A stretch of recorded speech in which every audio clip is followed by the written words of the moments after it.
I'm going to calling this meeting to order at 5:16, acknowledging our meeting status in person. So if you'd like to make a public comment, please come in person.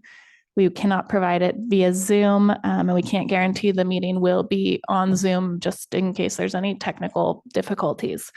That being said, people are welcome to share their thoughts and concerns with me at cquinn@petk12.org if you're not able to attend in person.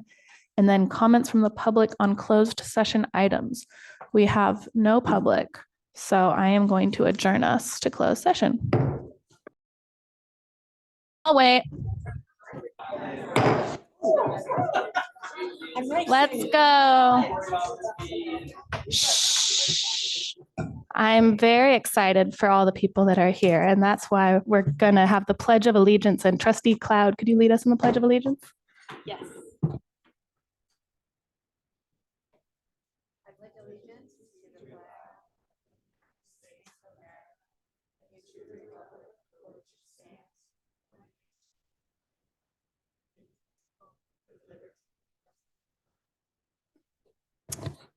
And now we're going to move on to special recognitions, reports, and presentations, starting with a school report from our Shamrocks. Do I have any Shamrocks here in the audience?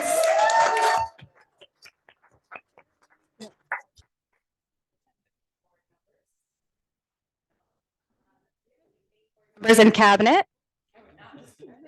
I have my 6th grade GLT members here for our site report.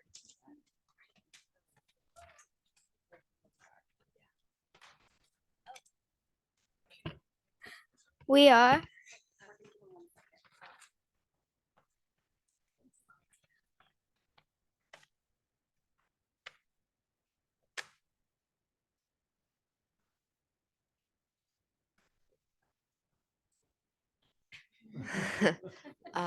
we are Maya Brown, Nico Kermitas, and Bailey Regan.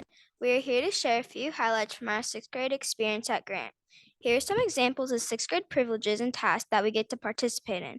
For example, we have flag duty every morning and every afternoon. In addition to flag duty, we also help serve lunch. Every Thursday, we do morning announcements with the weather, food for the day, activities coming up, as well as jokes of the day.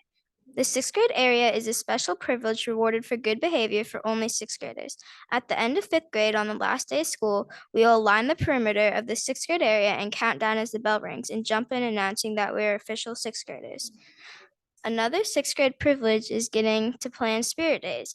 This year we have had Tropical Day, Dress as Your Favorite Book Character Day, Fancy Formal Day, Wacky Word Day, and Decades Day. So far, some of the after-school activities that 6th graders run is Heritage Night and Read Across America. How the 6th graders help run the activities is we run the games and talk to the people who are there. Some games that we had at Read Across America were magnet fishing and bird on your head balancing game. Another after-school activity was Heritage Night, which is where people would bring food from their cultures and other people would try them out. You also got to play games from different cultures and learn from families who were from different backgrounds. This year was the first year with the 6th grade Grant Leadership Team, also known as GLT. Every Wednesday, we meet in Miss Mullen's room to talk about different campus happenings. For example, we have worked on ideas for campus beautification, such as murals and fixing up our gardens. We have also done some equity work. For example, you can see us working on creating inspirational and inclusive affirmations. Being inclusive is a school priority, and it means making sure everyone feels like they belong. Another task we worked on this year was the social identity wheel. This was my first time ever hearing about something like this. We learned that there are many different kinds of identities. We will pass them out so you can fill them out yourselves. Thank you so much for listening to our site review. Now we have a short video of our students' experiences from TK through 6th grade.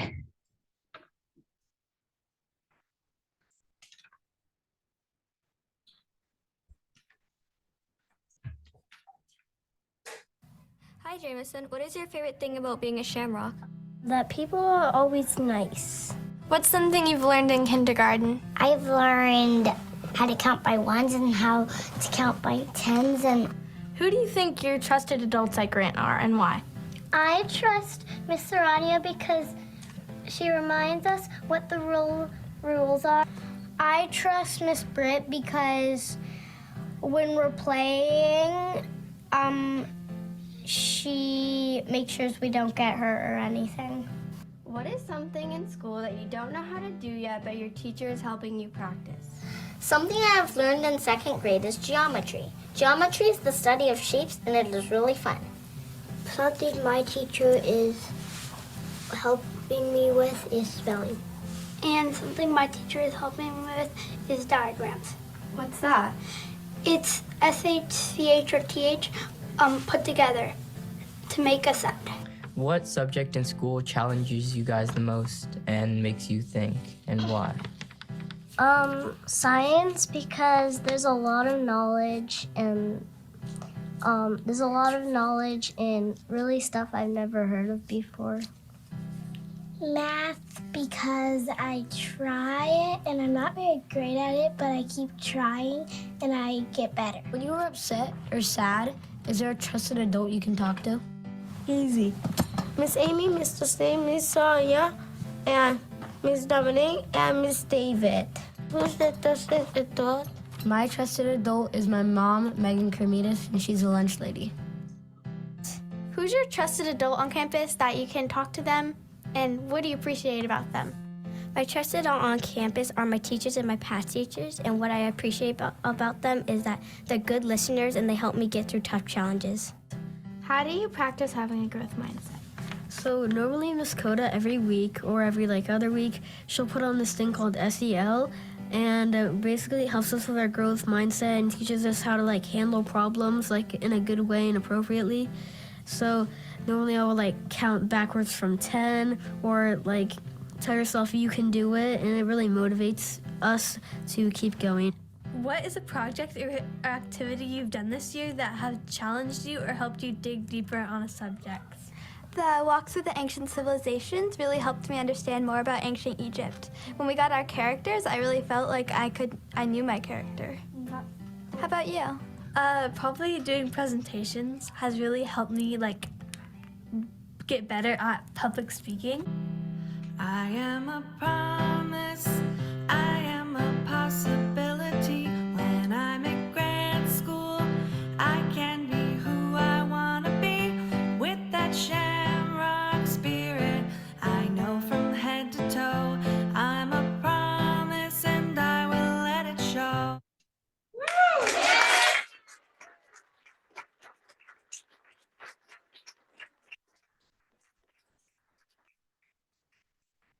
Awesome. Thank you, Grant. Next up, we have the Petaluma Adult School, and I don't think they have a mascot. Do we need to get Petaluma Adult School a mascot?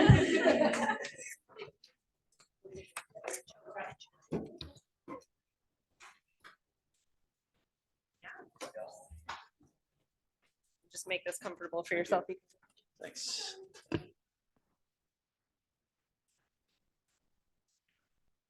Good evening, board members, superintendent and cabinet. My name is Juan Pinto and this is my wife, Salome Romero. We have taken preparation for naturalizations, which I'm volunteering right now. High set test preparation and ESL classes with adult school. And all children graduated from Casa Grande. Here are some highlights from the year. Avance, parent room. Parents in Avance are learning about social emotional development and intelligence in young children. Guest speakers, field trips include Matrix, Petaluma City School Special Ed, Sonoma Library, Children's Museum, Sonoma County, Cafe Puente, Verite, Norbay Children's Center, 4CS, First 5. Avance parent educator, Carla Lunebus, shares this success story. A mother and a 2-year-old son enrolled in Avance in September. The child was anxious, afraid to separate from mother, did not engage with staff, and was delayed in speech. Staff established trust with the mother and her son. Now the boy runs into the classroom, engages with peers, and participates in activities, and is receiving speech therapy. Avance, toddlers and preschoolers. James, a child with an American mother and a Mexican father, only spoke English. The paternal grandmother encouraged the family to participate in Avance program. Now the boys sing songs in Spanish, participates bilingually, in the circle time. and communicates with the teachers and in Spanish. He's able to talk with his Spanish-speaking grandmother and will be well prepared for a dual immersion program in the future. Avance infant room. Infant room lead teacher, Silvia Chavarin shares. We are teaching about emotions and feelings. Last week topic was anger, and we read the book, The Colors Monster, that explores different emotions. This class for infants and crawlers has a defined curriculum with themes, specific colors, shapes, accompanying sensory activities and snack around a table with guided stories and conversations to lay the foundation for bilingual skills in English and Spanish. ESL. Here's a student success from ESL teacher and coordinator Lane Jen. Rima Youssef immigrated to the United States 5 years ago and enrolled their 2 young daughters at McDowell School. Youssef went to work and Rem enrolled in ESL class at Petaluma Adult School. Rem completed her high school equivalency with FRC support, became connected to adult school partner JobLink, and is now pursuing business degree at San Rosa Junior College. The couple took leadership and citizenship preparation classes and received the U.S. citizenship in February. Their daughters attend school at McKinley. Petaluma Family Resource Center. Together with the ESL department, started an introduction to American culture and conversation class for recent Haitian immigrants to help them adjust to life in the U.S.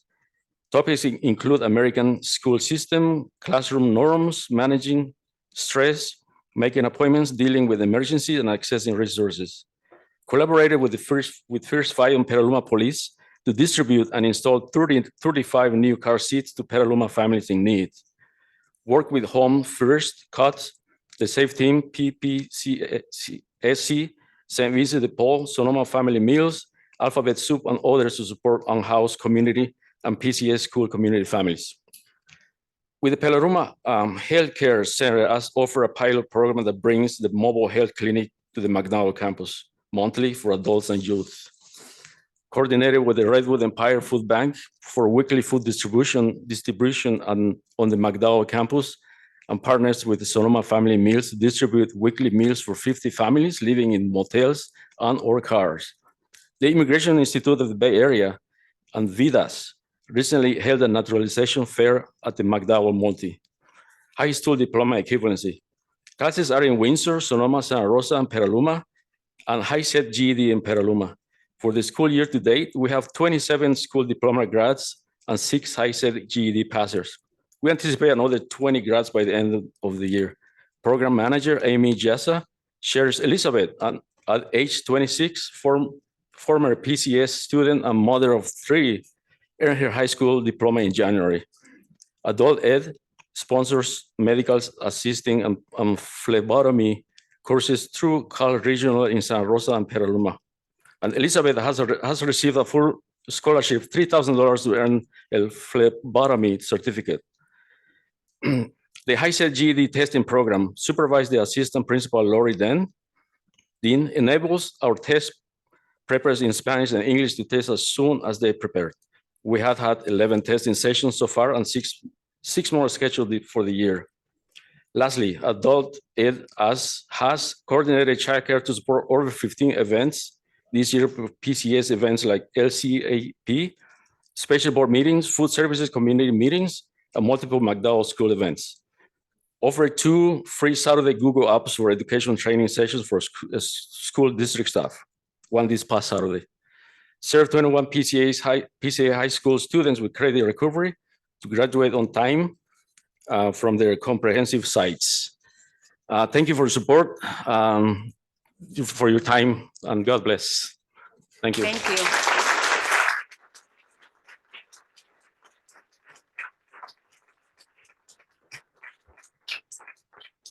Thank you all for presenting. It's always so great to see what Petaluma Adult School does and all the things that they do.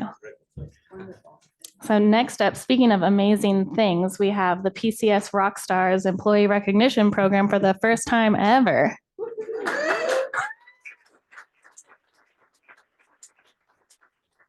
That's right. So we are excited to honor and appreciate some special employees who make a big difference in our district tonight.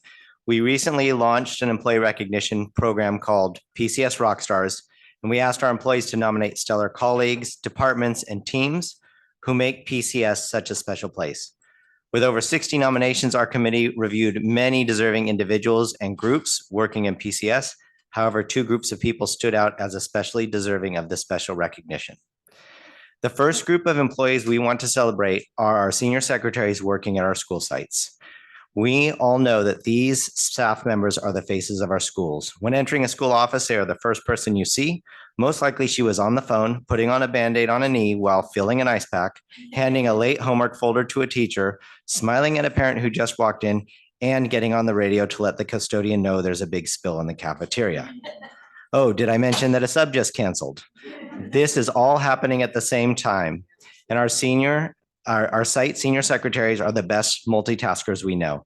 One teacher wrote, "As a teacher, I can't begin to count the number of times our senior secretary has come to my rescue, whether helping me navigate paperwork, fielding parent inquiries, or simply offering a listening ear during a busy day.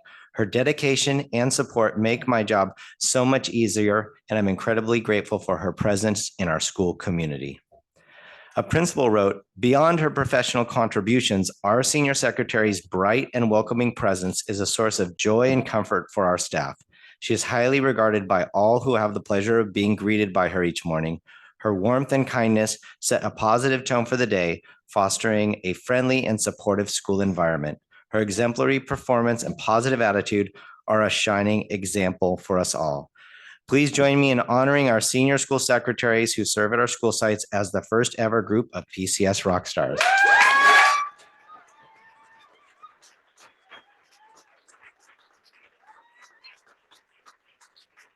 When your name is read, please come forward to receive your certificates and take anything that you like from our appreciation table. Shantina Willis from Grant Elementary.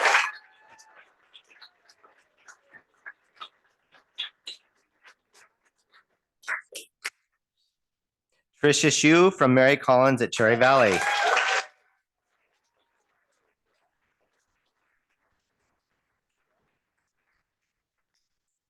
Mary Caballero Garcia from McDowell Elementary.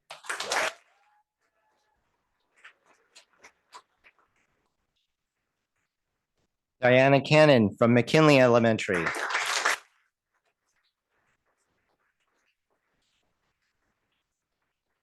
Kylie Minto from McNear Elementary.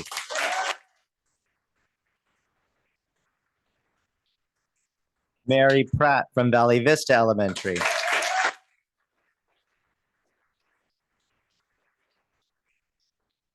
Loretta Cruzmagi, one of our elementary super subs.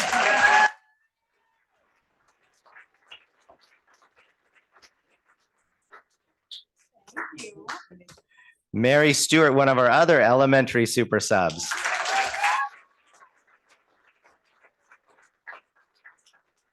Jessica Marcy from Pengrove Elementary.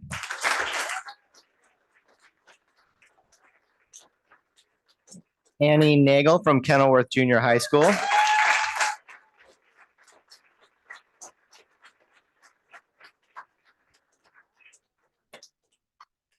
Barbara Bachoco from Petaluma Junior High School.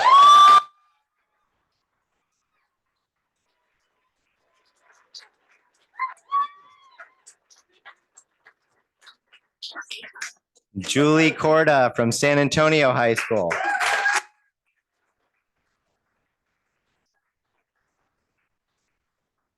Maribel Baron Gomez from Casa Grande High School.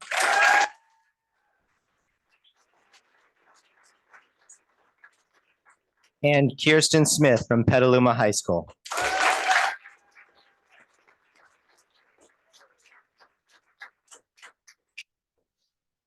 All right. So our next group of PCS Rockstars is none other than the amazing teachers from our South County Consortium.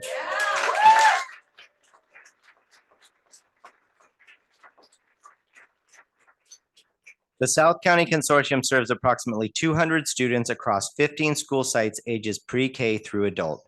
This exceptional group of educators exemplifies what it means to provide accessible education to our students. Within the broader framework of a multi-district consortium, this dedicated team embodies creativity, inclusion, and an unwavering dedication to student success. They create nurturing and supportive environments all over town, tailored to the diverse needs of their learners.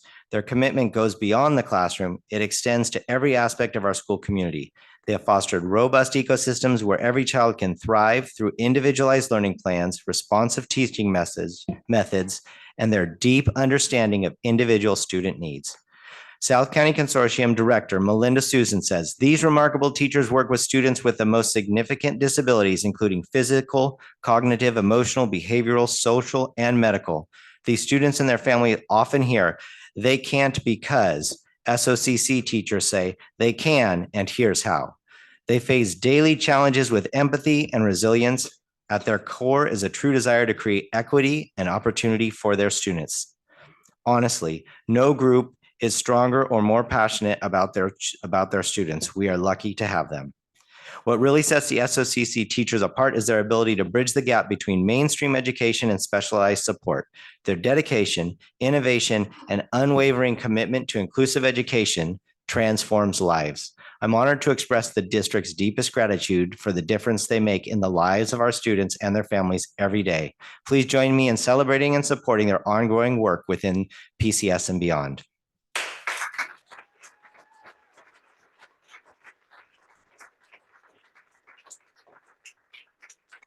We want to invite Director Melinda Susan to come forward and read the names of our teachers. And when your name is read, please come forward to receive your certificate and take anything that you like from the appreciation table. Can you hear me if I do this? Rachel Rich.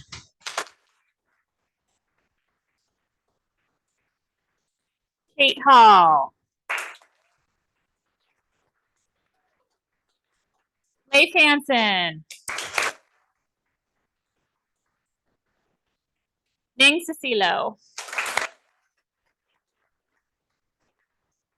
Susan Tao.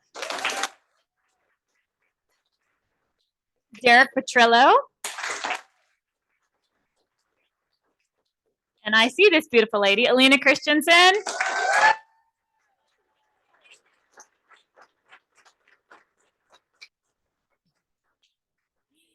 Andrea Zvelico.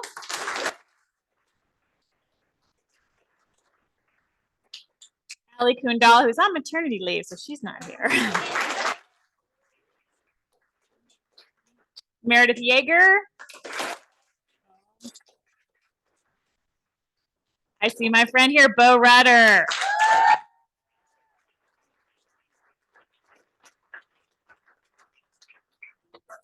His partner in crime, Megan Widener.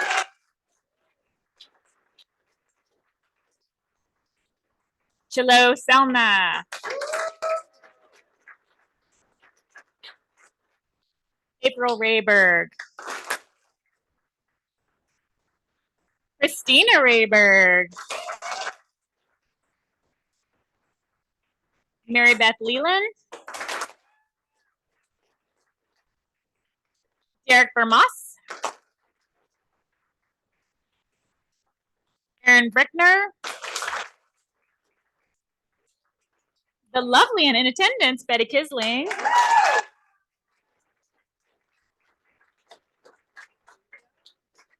Chris Langerman Toves. Jesse Jurek. Kaden McDonald. And Mary McGrath.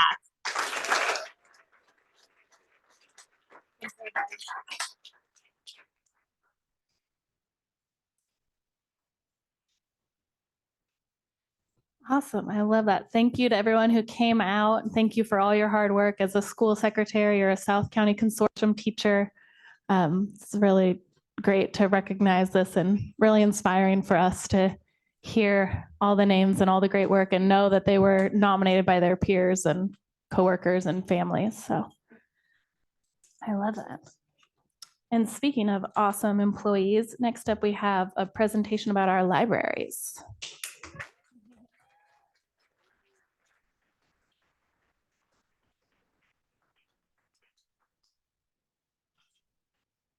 All right, we'll give Gabe a second to get our presentation slideshow ready. Perfect. All right, thank you so much for having us here. We represent the Petaluma City Schools secondary school libraries, and I just wanted to mention that thanks to a citizen-supported parcel tax, we have credentialed school librarians at every secondary site in our district. This is something that's very unique to our district. In this county, we are the only one. So something very cool. If you want to go ahead to our next slide, please. Oh, I have the clicker. Oh, that's how everyone's been doing it. Oh, look at that. All right. So we just want to share some statistics. These are from our secondary library from this past school year. We've had 133,500 students through our doors in the library. We've checked out a little over 27,000 books, and we've serviced 508 class periods, which accounts about 15,000 students that have seen our work. And with all of that, we're each going to introduce ourselves and then tell you a little bit about some of the many hats that teacher librarians wear. So I'm Shannon Britton. I'm at Petaluma High School. This is my 4th year there. I also worked in the public library for about 3 years and then was teaching before that. I hold my master's in library and information science and 3 teaching credentials, including my teacher librarian credential. And I serve on PAC, site council, and do link crew at our site. And one of the things I wanted to talk about is direct instruction to all students. So one of our jobs is to directly instruct students as teachers. We work with all of the departments at our sites. We push into classes and have students come into the library to learn things. We are specially credentialed to teach media and information literacy, and we wanted to bring that up because the state has recently passed AB Bill 873, which is about including that within all disciplines. And so one of our future forward things is that we'd like to work on creating a scope and sequence about that. And so some examples of things that we teach when students come to us or when we push into their classes at PHS. I've gone into intro to business and we've talked about misinformation and AI ethics. We've gone into our human interaction classes and taught about digital citizenship and cyberbullying. We've gone into community health and biology and taught about health misinformation. And in our ERWC, which is our 12th grade English class, we've talked about misinformation in the news. I'm gonna turn it over to my colleague. Oh, and here are some displays. Hello, I'm Erin Stoll. This is my first full year as a teacher librarian. I began February of last year, so I came in the middle of the year. I have worked in education for 7 years total. I have a multiple subject teaching credential, an MA in teaching, and I'm in the process of earning my teacher librarian credential and MLIS degree from San Jose State University. And I also am lucky enough to have gone to PJHS. I was the library kid that spent every lunch in the library. And so now I get to be the librarian. So it all comes full circle. So I'm going to talk about one of my favorite aspects of being a librarian, which is being a reader advisory or advocate, as well as helping students to bolster their independent reading. So one thing that we do is collection development, which is literally what do we get to put into our libraries, and also what are we taking out of our libraries? Because if we only ever get new books, then we will run out of room. So a huge part is figuring out what are we going to get rid of, what has served its purpose, but maybe it's time to get something that's a little bit more updated. And one way we do this is we do what's called patron-based collection policy, which is getting to know what are your students like? What are they interested in reading? What are their backgrounds? What are the books that are going to be the best for them? And sometimes that involves students coming up to me and say, Miss Stoll, can you get Demon Slayer? And I'm like, sure, if it sounds really popular and people want to read it. We do DEI, diversity, equity, and inclusion, which is ensuring that our collections are diverse and they are representative of not only our community, but the community of the United States and the world at large. And I mentioned also constantly diversifying, updating our collections, making sure that they are fresh and interesting to students. Additionally, tangentially related to reading, we do things like fundraising, applying for grants, doing book fairs, and also reaching out to the community to co-host after-school activities that are related to literacy, such as an after-school for program that we did called For the Love of Comics, which kids learned how to make their own comics. And I also am starting to begin an after-school Dungeons and Dragons program where students learn how to play D&D. And those are just a couple of things that we do.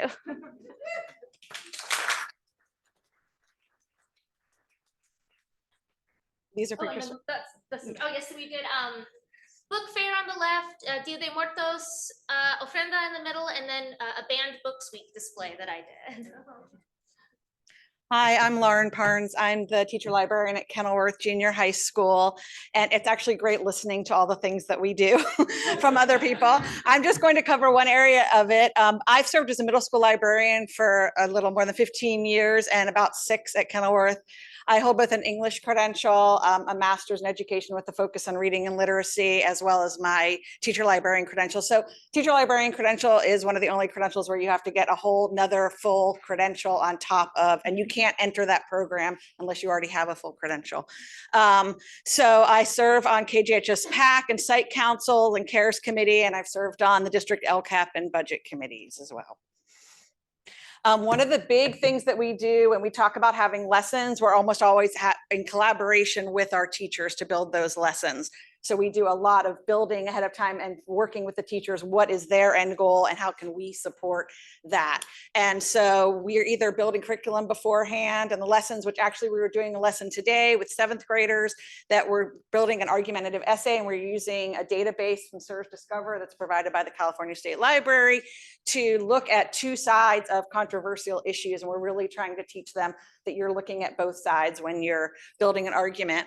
We've also created collections of online and print resources. Like when I worked with the science department, they were studying symbiosis and we needed to find some really good sources for all the different kinds of symbiosis, and also endangered species work with the science department. And then I do a lot of teaching database use and incorporation of databases into the research like I was doing today. And also we had a day where we were doing environmental resources. That was also a 7th grade science. And we talked about how you determine, it's getting really hard to determine what's a good website. You can't just go like .gov and .org anymore. And so I was working last week with another 7th grade teachers classes that was doing argumentative essays. And we sort of just did the simple thing of saying, put a plus or minus, like if you're researching eagles and you mean the animal, you should put a minus football, minus band. So you're just those little things of teaching them how to make better searches really helps them get the results that they want. So those are some of the other things that we do when we work with classes. That's what the teacher said too. And these are some pictures of our students doing a biography project, and they come to the library and explore about 50 different biographies and decide which person they want to focus on, inspirational people. And this was Poetry Month with Lego poetry, and also looking up poems. They were looking up, I think that was the drama class actually, finding poems that they were going to recite.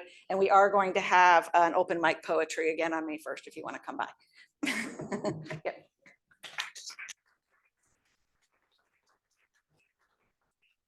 Hello, everyone. I'm Nathan Libecap, but wrong way. That's me. And there's stuff about me. I am the slacker in this group. I am 6 credits and 1 thesis away from my master's, but I still have 2 credentials and a happy participant in many activities at Casa Grande. These are just some of the library administration things that we do at each site, creating and maintaining a welcoming and safe space on campus. As you saw, Casa Grande has about 400 student visitors a day, combined over whatever it was, 150 or over 100,000 students every day from 7:30 to 4:30, maintaining updated and patron-based library collection. I'm not going to read from the slides, that'd be bad practice, but we do help maintain an updated and relevant library collection. What I am going to talk about is my role as the elementary library coordinator of record. And so the following are statistics from the outcomes of our collection development PD that we've been working on with our elementary library techs, coordinators. Thank you. So each one of these percentages is an increase of percentage in those areas in the last two plus since the quarantine. So Grant Elementary, which was here earlier, Alice Crisdale's library, has seen increases in both of these areas. I'm just going to flip through them. I'm not going to read each one, but just so you get a quick idea of the benefits of having professional development in-house and a dedicated teacher librarian staff. So very high results. This is all accomplished without with school or elementary school library tech or coordinators working about 20 hours a week and little to no dedicated budget. They do a lot of their own fundraising through Scholastic Books, PEF grants, and a dedicated annual needs-based grant from the Petaluma Community Guild. And this is the first year in a while that we've had all sites librarian coordinators return. So we're building up a really good dedicated group of people. Just a few more. All right. So looking forward, one thing that we've done is we've updated the PCS selection and review policy for school library materials that we'd like to present at some point, and we can definitely share with you, ready for approval and discussion. And then as Shannon discussed, creating a media and information literacy scope and sequence to address CAASB 873 as the only people in the district that have a special class credential for information literacy. We are well prepared to do that. I do have one more thing to say. Don't worry, it's not. So California is ranked 50th in the country in school library to student ratio because we are only required to have one teacher librarian per district. One of the benefits that you get from having 4 of us are all of these things that you see that can be done by any of us at any time. We are the hubs at our schools, and we often provide professional development far beyond the school day. And so going forward, we appreciate your support and your dedication and the dedication of the people of Petaluma for supporting such a strong and robust library program. Thank you.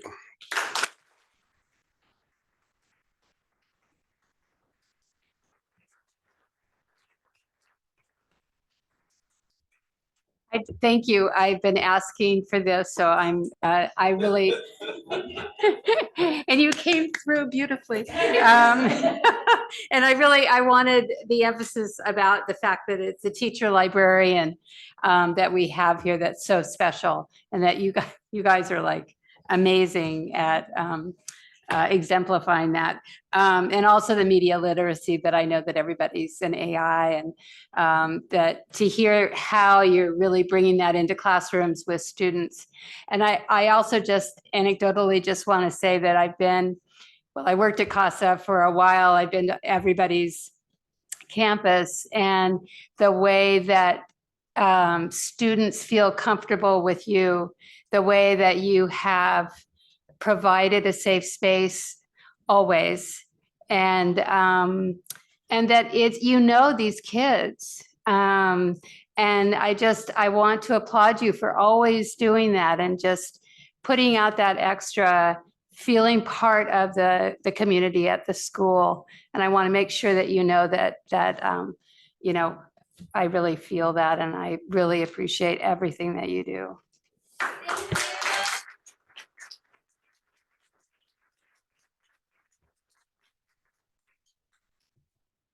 Awesome. Well, everything is just flowing really well tonight. Next up is talking about diversifying our narrative. The librarians are already on it, but what else are we doing? All right.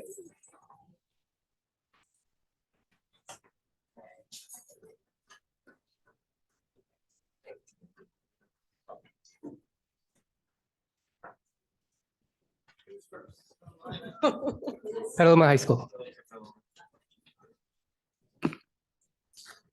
Awesome. So Gio and I are going to talk about an update from last year's presentation that Krista and I gave about diversifying our narrative at Petaluma High. So last year's was a lot more robust because this is just 1 year that we're talking about here. Can I go? Okay. So last year we talked about how we were going to be implementing Just Mercy as one of our core texts, and this year we were able to buy those, and so we have taught them. I'm actually grading those essays right now. And there's been an I know, it's hilarious. There's been an overwhelmingly positive response to that book. Obviously, like, I don't know how many of you have read it, but it's pretty heavy. And so that's one downside that the kids are seeing, but we're like trying to focus on the hopeful notes in the book and that sort of thing. But a lot of kids, like, I made them write about what a review, and they were writing like, I think everyone should read this book. Okay, that's good. I know, must be the teacher. Some teachers in our department are using outside sources like Hoopla to offer graphic novels selected primarily for diversity with the help of our teacher librarian. And also our teacher librarian let us know that in the past grading period, teachers have had students check out class sets of Things Fall Apart, Color Purple, Born a Crime, Persepolis, Narrative of the Life of Frederick Douglass, Song of Achilles, and Poet X. So some of those are ones that we've had for a while, and some of those are newer ones that the district has helped us to beef up the diversity of our texts. Our science department, I just realized that it put cancer in Spanish. Yeah, sorry. Can tell that I have to translate things. So they talk about Henrietta Lacks in their lessons about cells, cancer, and bioethics. So they include that in various different ways.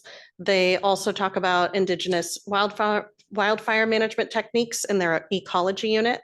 And then they are working with the librarian to include articles and short videos about diverse scientists. And they're really wanting to make sure that they have like videos that are in the native language of the scientist with English captions, and being able to find articles that are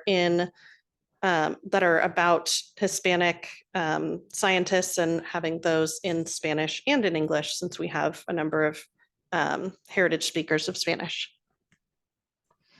Our world language department talked with us about the Spanish classes, some of the things that they are doing to diversify the narrative. So in Spanish for Heritage Speakers 1, they're reading El Alquimista by Paulo Coelho, Aire Encantado by Margarita Engel.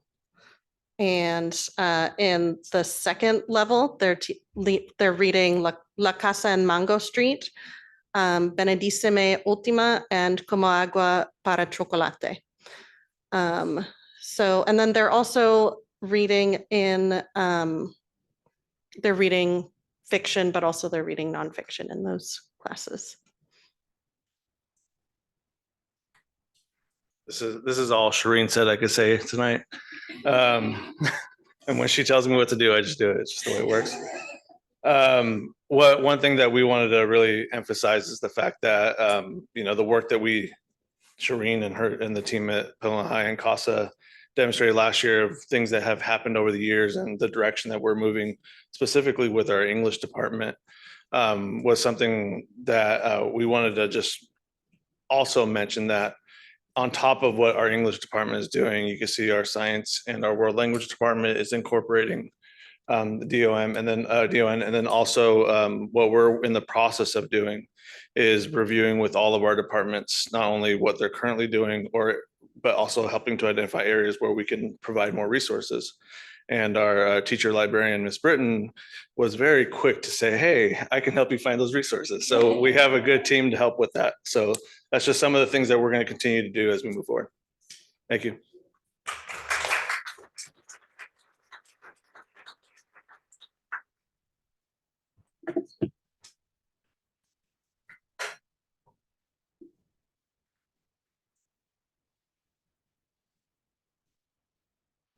All All right, good evening, everyone.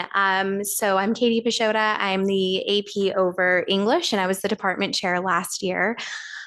So last year, where we left off, like we shared earlier, we gave a lot of information about our journey to get to this point, but I just wanted to remind you where we left off last year. We were waiting for our books to arrive. They have arrived.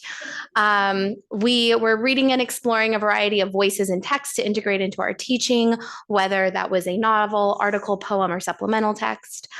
We wanted to continue the conversation, continue to develop our curriculum, and make sure that we are sharing our best practices. So what's going on now? We are reading and exploring a variety of voices and text to integrate into teaching and trying out these lessons and activities. We are continuing the conversation to integrate a variety of voices into curriculum and sharing best practices for incorporating text with a variety of voices and perspectives. And to share what that looks like, we wanted Mr. New, our English 10 teacher, to just walk through what this looks like in his class and what next steps will be to share out his best practices with our department. All right. I'm Dusty New. I teach English 10 honors and English 11 in the American Voices cluster there at Casa Grande High School. So yeah, what have I been up to? I like to open up any of these conversations around diversity and equity and inclusion with this quote by David Graeber, the late anthropologist, political theorist. The ultimate hidden truth of the world is that it is something that we make and could just as easily make differently. So in my view, diversity in the curriculum should go beyond just representation. We should be striving to foster learning environments that welcome difficult conversations, that feel safe and feel necessary. So beyond just representation, it's about diversity in perspective and diversity in approaches to critical engagement. So how does that look in my class? So 4 sort of central pieces there.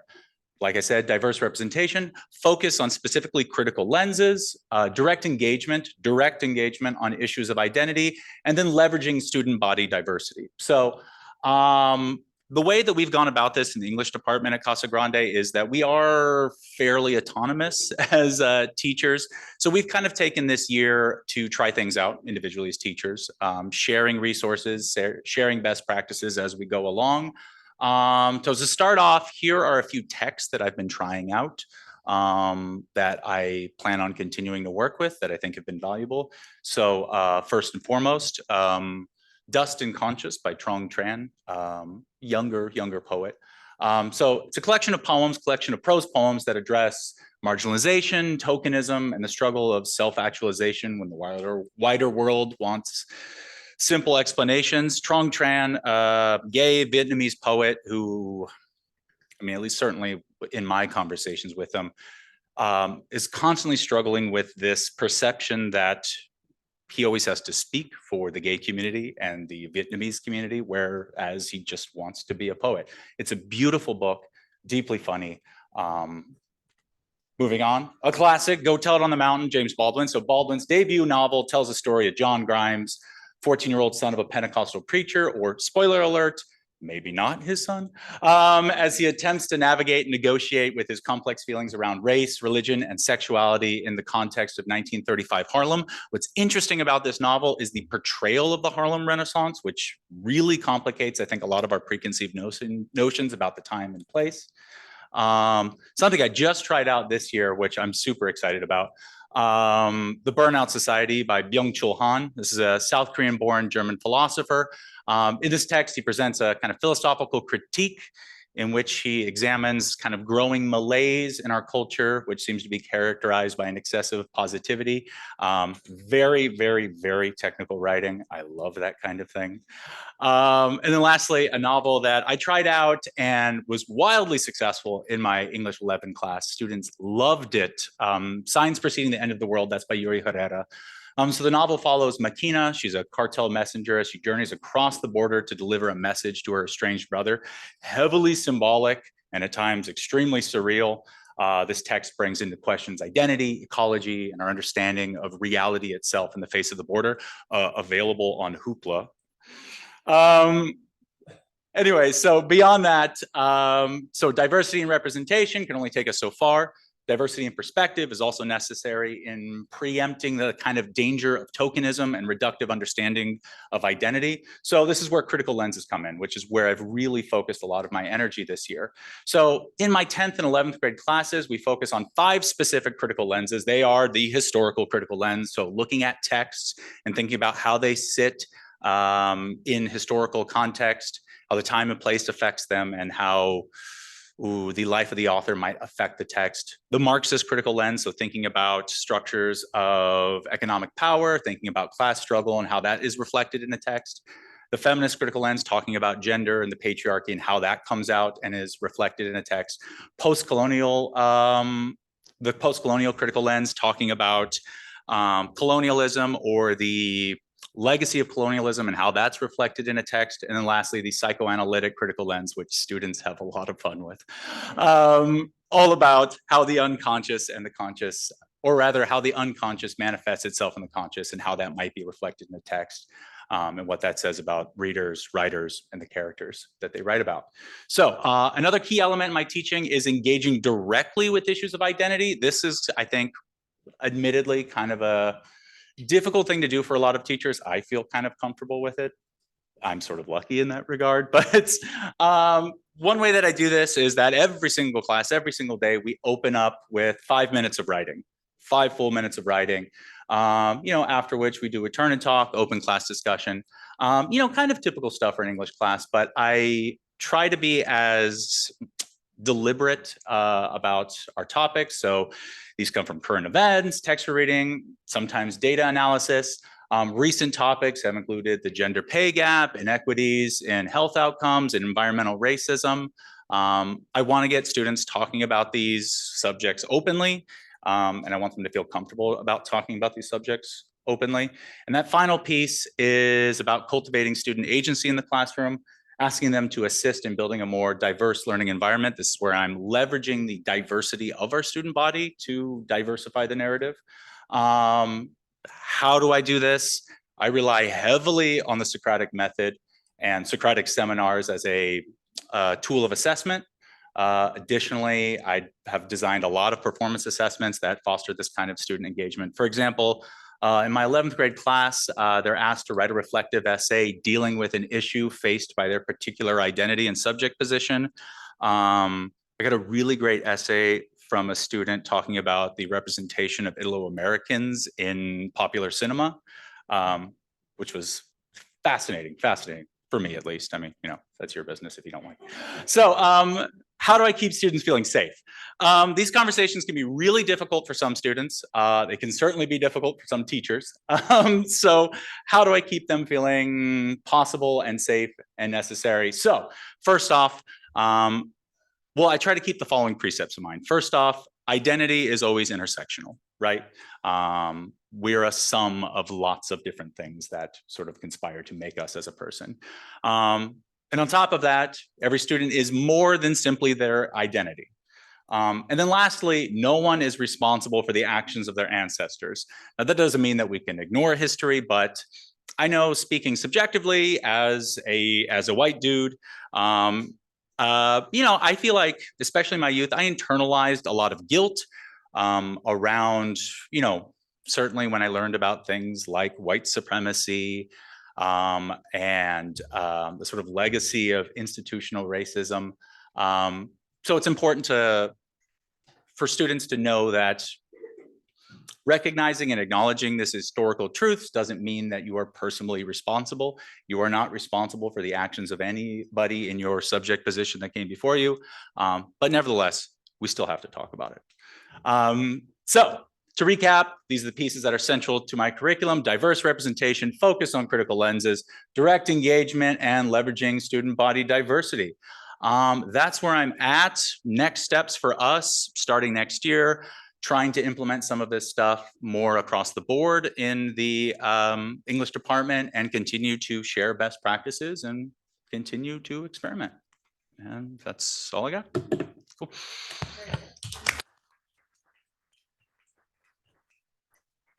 Just as Maddie really wanted to hear from the librarians, I really wanted to hear about diversify our narrative. And thank you. It was everything I hoped it would be. I can't wait for the parents that see the mention of Marxist lens and write us. I welcome it because I think it's very important. Can I ask a few? Yeah. So thank you for those presentations. Really appreciate that update. And you know what I got, the impression I got was a lot of strong individual action. And so, you know, what I'm wondering is how do we systematize this and how do we get this across the board?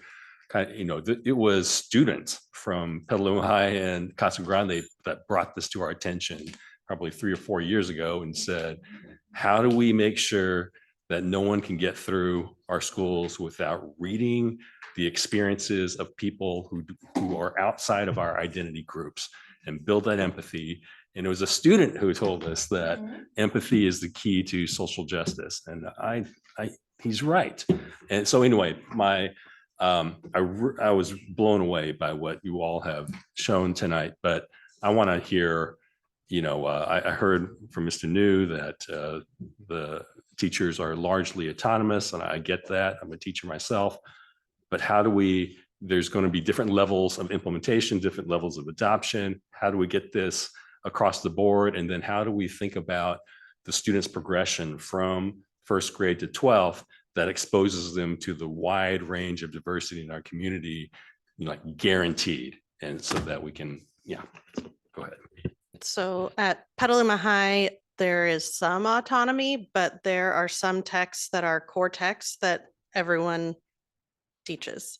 So like, for example, Just Mercy is one of our core texts for 9th grade. So all, like, if a kid is in Honors 9 or College Prep 9 or RSP 9, they are reading that text. So there are certain texts that are core, and we've included diverse texts in all of the grade levels for as part of our core.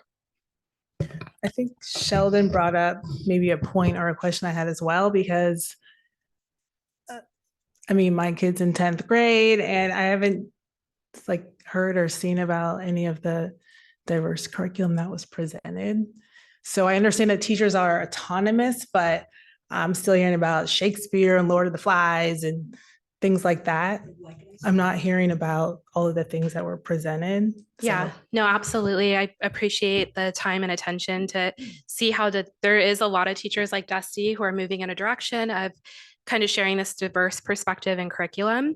And I think at CASA, our admin team has already started to carve out the meeting time for the next calendar year, where we plan to incorporate a lot more time for calibration amongst different departments, not just with English, but we want that to go through kind of what Petaluma was talking about, where it's in science, it's in social studies, and they're having time to really deliberately think about how we can diversify the narrative beyond the English department as well.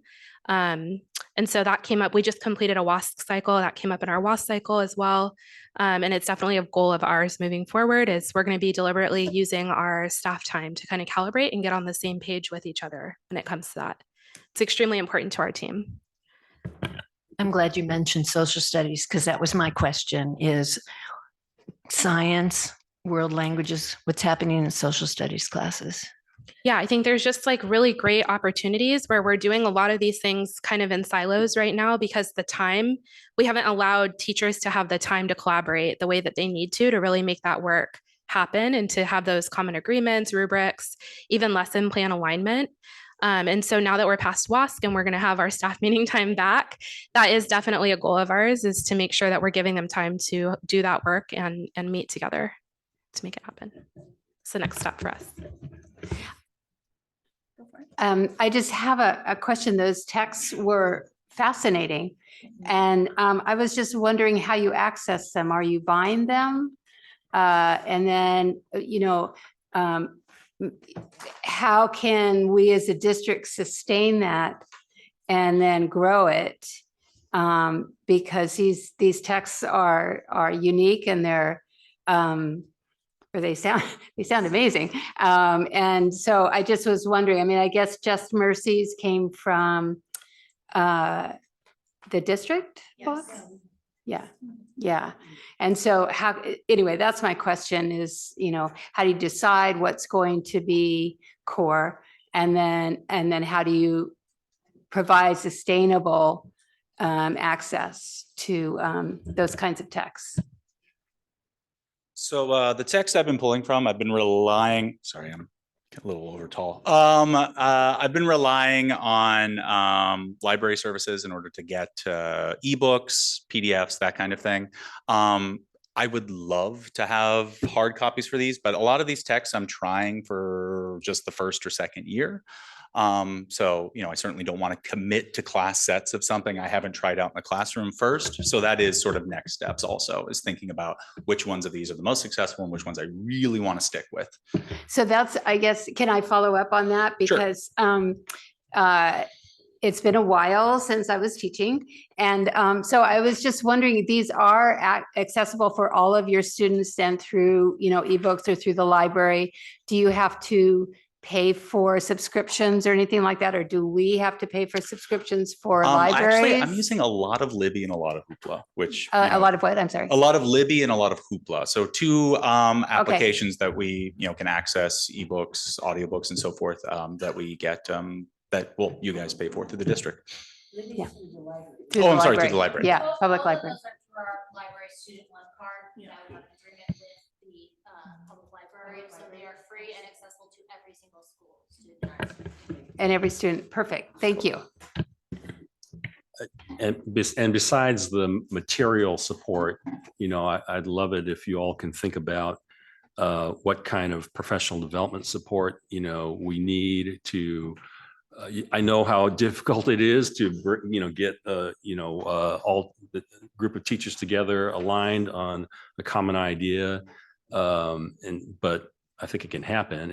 And since this followed immediately after the librarian presentation, I'm thinking that the librarians we have are going to play a key role in this, in professional development of teachers, how to use these texts, how to facilitate these discussions.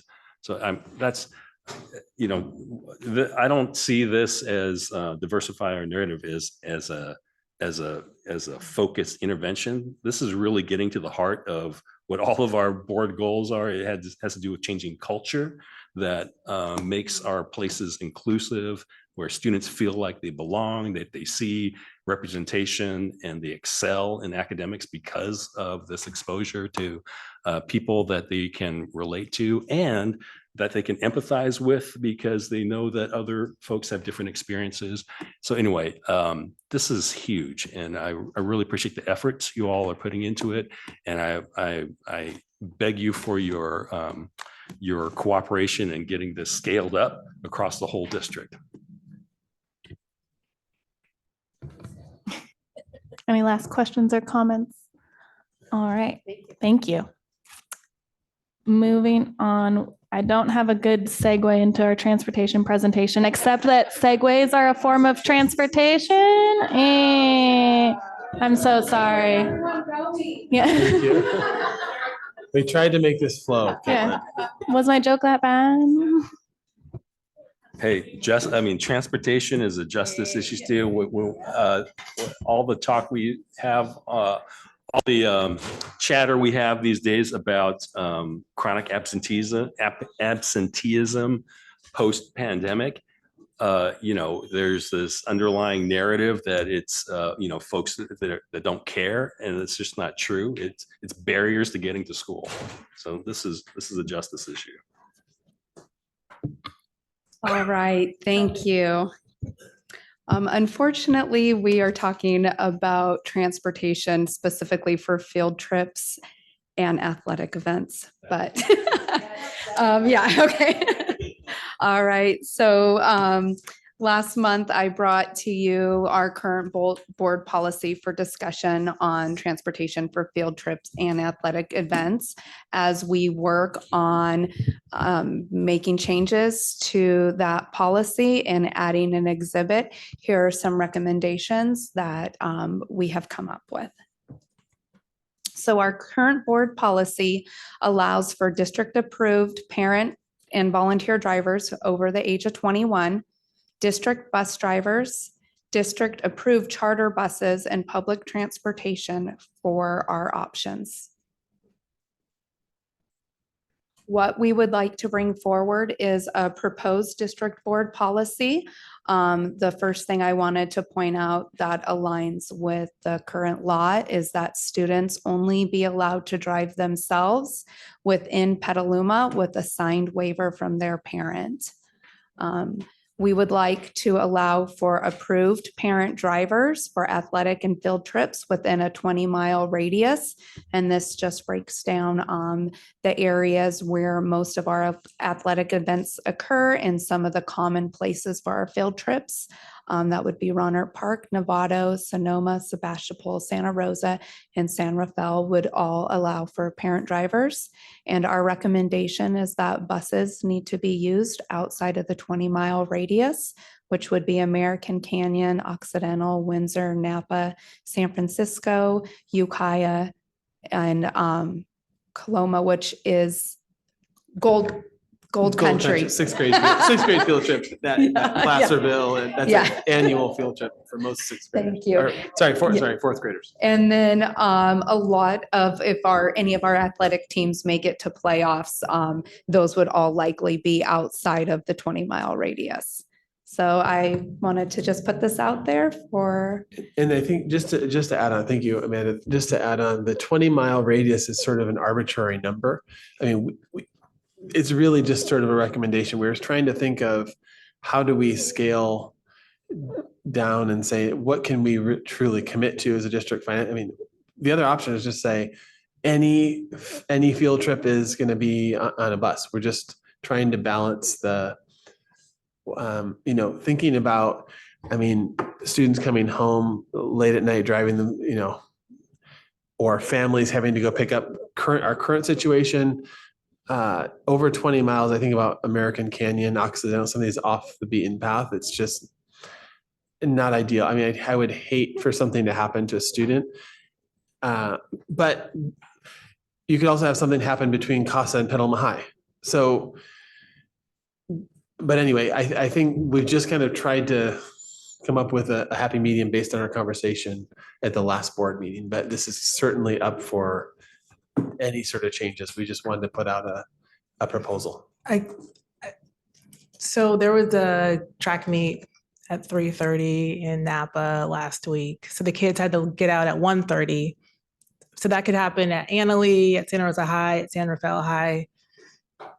So I think it's not even so much of as like a radius issue for me. Maybe Rohnert Park is okay, but because of the earlier release time, and if we're just talking about access and opportunity for students, not all parents can get off work at 1 o'clock to be at Casa or Petaluma High to pick up their kids at 1:30 to drive them to American Canyon or even Sonoma by 2:30. So I think that's my main issue with this for the athletic events. They could still request buses, right? It's not only parent drivers. So do we need to keep hammering over the head to coaches that so they can one buses? piece of this, in order to be approved for parent drivers, however, if there were 50 students on the team, there would have to be enough seats in the cars for all 50 students. So if there's a cleared volunteer, if they could fit 5 kids in their car, and that would definitely need to be, because it really needs to be the all or nothing. They could also still do the closer trips. It's easier for our in-house. We do have some in-house bus drivers that are willing to drive for the closer trips at a greatly reduced cost over the charter. So that's definitely could be built into the policy. I mean, I can fit 7 kids in my car, but I can't get off work at 1 o'clock all the time. So yeah, I agree. Like, we could work with athletics. I think field trips probably fine because there's enough leeway, but with the athletics, just because of the hoops we've had to jump through and the resistance that we faced from coaches this year to get buses, even to Sonoma, I feel like unless we have it like set in stone, there's not going to be an effort to get the carpool for all of the kids. So I don't know what more we can do as a district to make that happen, but I just feel like we have to force the issue for the safety. and the access. I have a quick question. So if there's 50 kids and there's not enough drivers, parent drivers for all 50, then that would lead them to take the bus, to get a bus. Yes, they would have to know within a week. When we lived in Siskiyou County, coached track and cross country. And cross country was an unfunded sport, meaning that there was no transportation. And one of the things that I did as a coach for every single meet was line up parent drivers and to ensure, and we only went as a team to a meet if there was room for all of the athletes. I think that's a good policy because like what Joanna was bringing up, you know, if 5 parents can get off early and get their kids there, what about the rest of them that can't? So is it drivers that's our limiting factor right now in terms of, you know, meeting the demand for all these trips for athletics? I would say that our limit, we have a policy in place that has not been the practice, is something that we've been dealing with. So it's more of it's my understanding that the students are like, find a ride or have your parent pick you up, but we have not, since I've been here, yes, for athletics. Yeah. So, you know, maybe we should have you know, school bus first kind of policy where, you know, I mean, I'm just thinking off the top of my head here. That's what I was. Until the demand is, until either drivers are exhausted or vehicles are exhausted.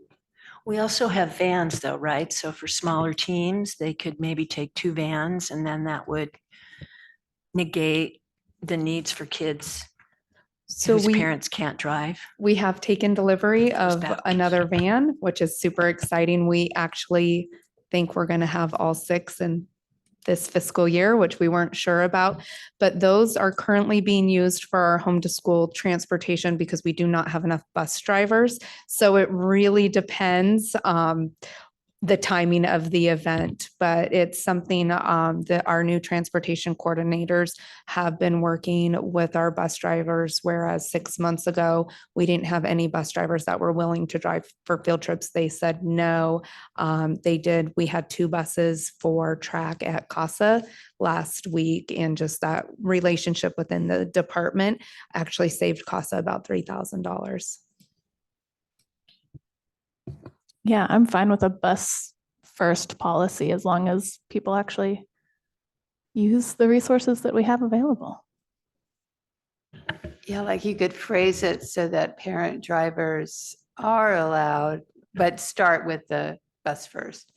And that only under these circumstances possibly. And make sure coaches understand that. Yeah. Can you speak more about the driver refusing the assignment? I wouldn't say it was refusing the assignment. We just really didn't have any good policies in place. So they have their routes and those are their scheduled times. And really, there was no benefit. We've done a lot to increase retention. We have a bus driver retention stipend now. And I think that also just about building relationships within the team and appreciation. So they just simply said no. I presume, I mean, it's the home to school, school to home transportation that I'm sure eats up the vast majority of our hours at the wheel for the drivers as well as our vehicles. Yes. So we currently we have now 6 certified bus drivers and 4 who drive vans. We still contract with First Student for 12 routes. So we are still down 12 bus drivers that we need to run our own program. Just for home to school. Sure, right. Not even the athletics. Yeah. So in a that's perfect really the world, limiting factor. I mean, you know, if you do if we say every athletic event has to be driven by a bus, we're going to be looking at contracting out what the vast majority of the routes, which it's a decision we can make as a district. I mean, and the cost is roughly $1,000 to $1,500 per charter. I mean, I'm just looking for the safest, most accessible option for students, not just for athletics, but for field trips. I know we got a bus last year for prom and it was really great for the kids. I had a ton of fun on that bus. Just anything that we can do to increase engagement. I think this is a huge one. I mean, I guess I'd be okay if we didn't have it for every away athletic event. In a perfect world, we would. But I think we need to have some type of guarantee of safety because, yeah, I've been driving for a few years and I've never turned my paperwork in. So one sorry, finish. No, I'm just saying, like, I don't want us to be in a position where if this is the policy, we're not enforcing it, then do we need to do something a little extra for the safety of our students as well as providing the access? So the transportation department needs about 5 days notice in a perfect world to actually get transportation. So we could build a policy that is, you will, have proof of your parent drivers and break up like who's in each car. This is the number of students, this is the seats, they have been cleared. If it's not in by this day, you will need to get a bus, knowing that there's a really good chance that it would have to be chartered. And who is going to enforce this? Well, will have to be up to the site administration. There should be no problem with, I mean, they have their schedules. 2 years in advance. Yeah, so saying they need to get it together 5 days in advance should not be a problem, I would think. Yeah, barring family emergencies or a change in schedule, but maybe having backup drivers. I always, as a coach, knew in a pinch who I could talk into making work. So if we were to contemplate something like that, where if you don't, bus first, unless you can prove and show that you can take the whole team and drive with the insurance waivers and things that we need. Do we still want to include this sort of idea about a radius, or do we not? Do we want to? I think after 20 miles, you definitely need a bus, like those roads to some of those places. Yeah. Is there, this policy is one issue. I'm thinking bigger on the whole transportation issue. So after home to school demands, and we meet those with the combination of our own drivers and students first, or first students, how much extra capacity do we have in vehicles to meet some of these demands?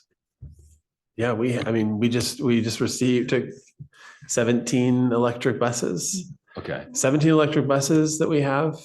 Some of them are, Amanda, you can speak better, some of them are longer buses, some are short buses. Yeah. By the end of the fiscal year, 6 electric vans. So we have more supply of vehicles and vans and buses than we have drivers right now. So our issue is recruiting drivers and retaining bus drivers, which is, I will say, we've made great progress. What would we start with 3? And we've doubled. We've got 4 drivers of vans. They're working on getting certified. So assuming that they all get certified, that pushes us to 10. Our goal is to keep moving that number up until we hit, because us paying first student is not in our best. Our best interest is to fill all of the routes ourselves. So that's what we're working towards. And in the meantime, we're paying upwards of $150,000 per route to first student. So yeah, that's what I wanted to per route on the home to school. But Amanda was saying for one of these trips to an athletic event, 1,000 something per trip minimum. Yeah. So can we get an estimate of what if our buses were at capacity in their usage to meet as much of this demand as we can take? What would it look like with first students? What it would look like with completely in-house? And even if all our buses were maxed out, do we still need parents driving? Yeah. I want to know that. I mean, what I'm hearing from last time, that on the legal liability side of things, we're covered as long as all these forms are signed. Mhm. But, you know, driving down Lakeville Highway to American Canyon and Vallejo, we're asking for it. You know, if it's a matter of time, that I highway agree. is so dangerous. Which is why I think that's why I said American Canyon, Right. Napa. I think those we just have to take off the table and say that over 20 miles, you need a bus. The 101 corridor seems, you know. All right. So So even San Rafael. yeah, I mean, I guess what I'm, you know, hoping for at some future is our buses are maxed out in their use with our own drivers. And this is emergency. That is our goal. I mean, that is what Good. we're working towards. Absolutely. Yeah, we have recently hired or he's in the process, he hasn't started yet, but we will have our own driver trainer soon. And I think that is going to make a huge difference because that has really been the barrier to getting our drivers trained. It's been a huge choke point for us. Where, and I mean, we've had one person who was able to train drivers. I think we really need to have at least 2 or 3 in our district, because if someone retires or resigns, we were just in that's the position we found ourselves in, about a year ago. And now we're slowly coming out of that. We need to build our capacity to train internally. And, I mean, we still have at least 12 more routes that are at first student, and probably we could do, we have a lot of growing to do in that department. Yeah. And there was a time when that department had 20 drivers, 20 plus drivers. So we have 6 right now who have their license. Most of the routes are for our special services. We have very few actual home to school routes, and that is another conversation that as we grow our fleet, probably a bigger conversation that we want to have about with having our charters and our comprehensive junior highs and high schools so far apart from each other. Right.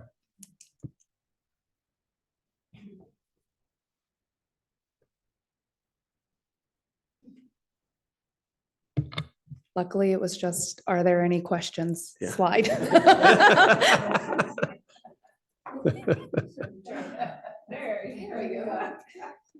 So I think what we're just looking for is, it sounds like there's some consensus just around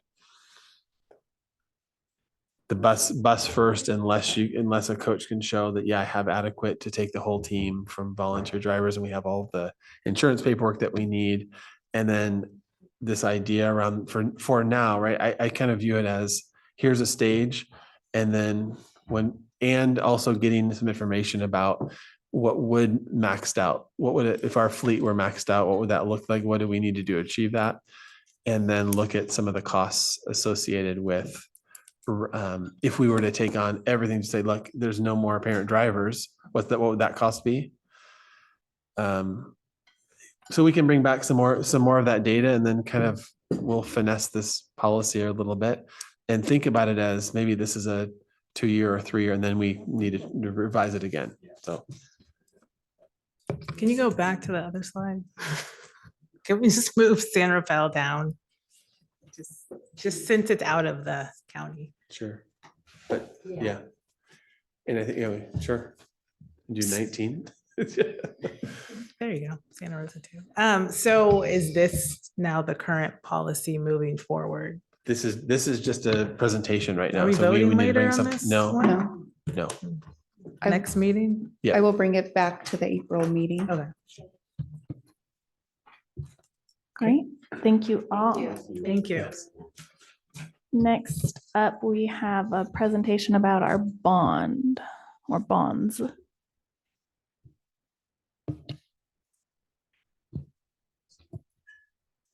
Me.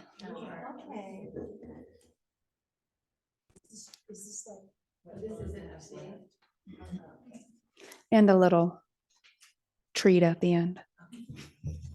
All right. Tonight we bring forward a bond update to our current bond. These are Oh, okay, sorry about that. These are some of the completed projects that have taken place since 2014. We did a Prop 39 solar project at 9 of our school sites. The track and field was refinished at Petaluma High School, at Mary Collins at Cherry Valley. There was some parking lot work completed at McKinley, a pool renovation, quite a few roofing and repairs in HVAC. Another thing to point out is the installation and replacement of gas lines across the campus at Casa Grande and some ADA upgrades. So these are just to point out the big ticket projects that have taken place. I just had a question about the underground gas lines. Those were paid for by our bond, not through insurance? I will need to double check and I will get back to you. Oh, you mean, oh, okay. I just was, because it wasn't, anyway. I wasn't you. here. No, I just was surprised I that it will- was up there under. Okay, I will look into that. Yep. So we would just take it from the bond rather than facilities. I mean, the difference, right? So a lot of them are planned out. That was, I mean, it's interesting that you bring that one up because that was more of an emergency. Sort of, we had to shut down. I mean, it was right before school started. We were, I remember walking massive tunnels. I think, I'm not sure. We need to look into exactly how it was paid for. Yeah, so the data on these slides were taken from the CBOC report, which is the bond report, but I will double check and report back to you. All right, so in 2014, both districts went out for bonds, elementary, $21 million, and secondary, $68 million. Of those funds, our beginning balance this year was just over 32 million. We have current projects at just over 8 million, and we anticipate that we will be ending the year with $24 million, just under 4 million for elementary and just over 20 million for secondary. Current projects that we have going on is the library and 6 classroom additions at Pengrove. If you've been to CASA lately, you have seen that there is a lot of painting going on. A redesign and replacement of blacktop at Mary Collins at Cherry Valley, electrical upgrades and new electric charging stations at the transportation yard for our new buses. We will be receiving some grant funding from that will be able to offset some of those costs. We don't have that amount yet. We have a $2.2 million battery backup project at CASA and Petaluma Junior, and we roughly 700,000 is the balance of that. We've done HVAC upgrades at Kenilworth and CASA this year for just over $2 million. We had a McDowell fire alarm project, and we painted the exterior of McDowell Elementary.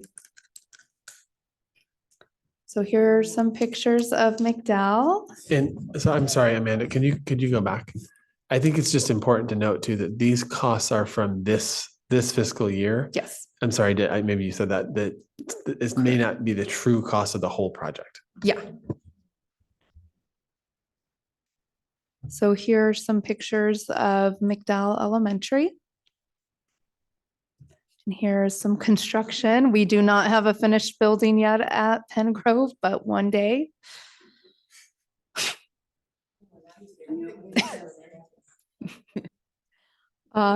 Here are our $2 million worth of batteries.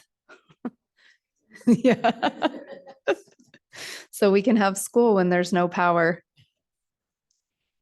Here's a couple pictures of HVAC. All right, so we're really, what I'm going to be talking about is what we would really like to start the remainder of this year and through beginning of next fiscal year with the $3.7 million of elementary bond left. We would like to move forward with the McKinley Elementary new building, which is 3 classrooms that will include bathrooms or restrooms. For kinder and SOCC, we anticipate that cost to be roughly $3.5 million. And this is a project that's been in the works for a couple of years. I think it's just been kind of stalled. The architecture plans, there's been a lot of work just put into it to get it ready. And it's just been stalled out trying to figure out, prioritization of bond funds and what elementary bond funds, because the elementary is really where we're reaching our last small amount. We would like to do renovations at both McDowell and McNear at roughly $300,000 each for their multipurpose rooms. And the goal is the goal is to add some sort of portable or modular to all of our elementary school sites for performing arts. I know right now where some of music is taking place is right next to classrooms. I have to be determined on that because there are a lot of avenues we can choose to take. We could look at building standalone modulars. We can rent portables. That's been past practice in this district. We also have developer fee funds, roughly $6 million that can be used. Portables is a good use of developer fee funds. So that's something that we would like to take some more time to come up with a plan. And I think if I can just add on to that, thinking about particularly with Measure E, so if we, crossing my fingers that the numbers are all right and this gets certified. I mean, April 4th is the drop dead deadline to get the final, yes, that it passed. The idea really, as Amanda pointed out, band in some of our school sites, the noise level that it creates with a next door, partner next door. If we were to bring in world language, if we were to talk about coding robotics specialists, maybe in just an area on each of our elementary campuses where this could be a performing arts / world language / music band, marimba, all sorts of things where we could put, maybe it's a couple portables, just a space on campus. Particularly, we would start obviously with our campuses that are most impacted, but that would sort of be the idea. And it would be, if Measure E does go through, our teachers kind of, particularly when you think about attracting and retaining itinerant teachers, and saying, hey, take this cart and go to this class and this class. It would be so nice if we could say, here is a space, and maybe it is shared between a couple of people, but at least it's a space and a home for what we're looking to do. So that's the idea. It may be more expensive than we can possibly manage right now, and maybe it goes into a future bond, but we're trying to just sort of list some priorities. And these are just drafts right now. This is what we're going to really encourage your participation and direction. So we're kind of putting forward what we think right now, but we have a long list of things. We've gone through all the sites, met with administrators, teachers. Some sites we had teachers or classified staff members, just to kind of see what are the needs, and we put the bond together with a lot of ideas moving forward. So anyway, I'll let Amanda talk. All right, for our secondary with just over $20 million left, we would like to move forward with renovations of the multipurpose rooms at Mary Collins, Petaluma High, and Casa Grande High School. The goal is $300,000 for the elementary and then $500,000 for each secondary. Casa is in dire need of bleachers, interior bleachers, if you've been there lately. There are some portables, 3 portables at PHS over by the baseball, tennis area that are in disrepair. And that is some of our special services are in those classrooms. So we would really like to move forward with building new building there.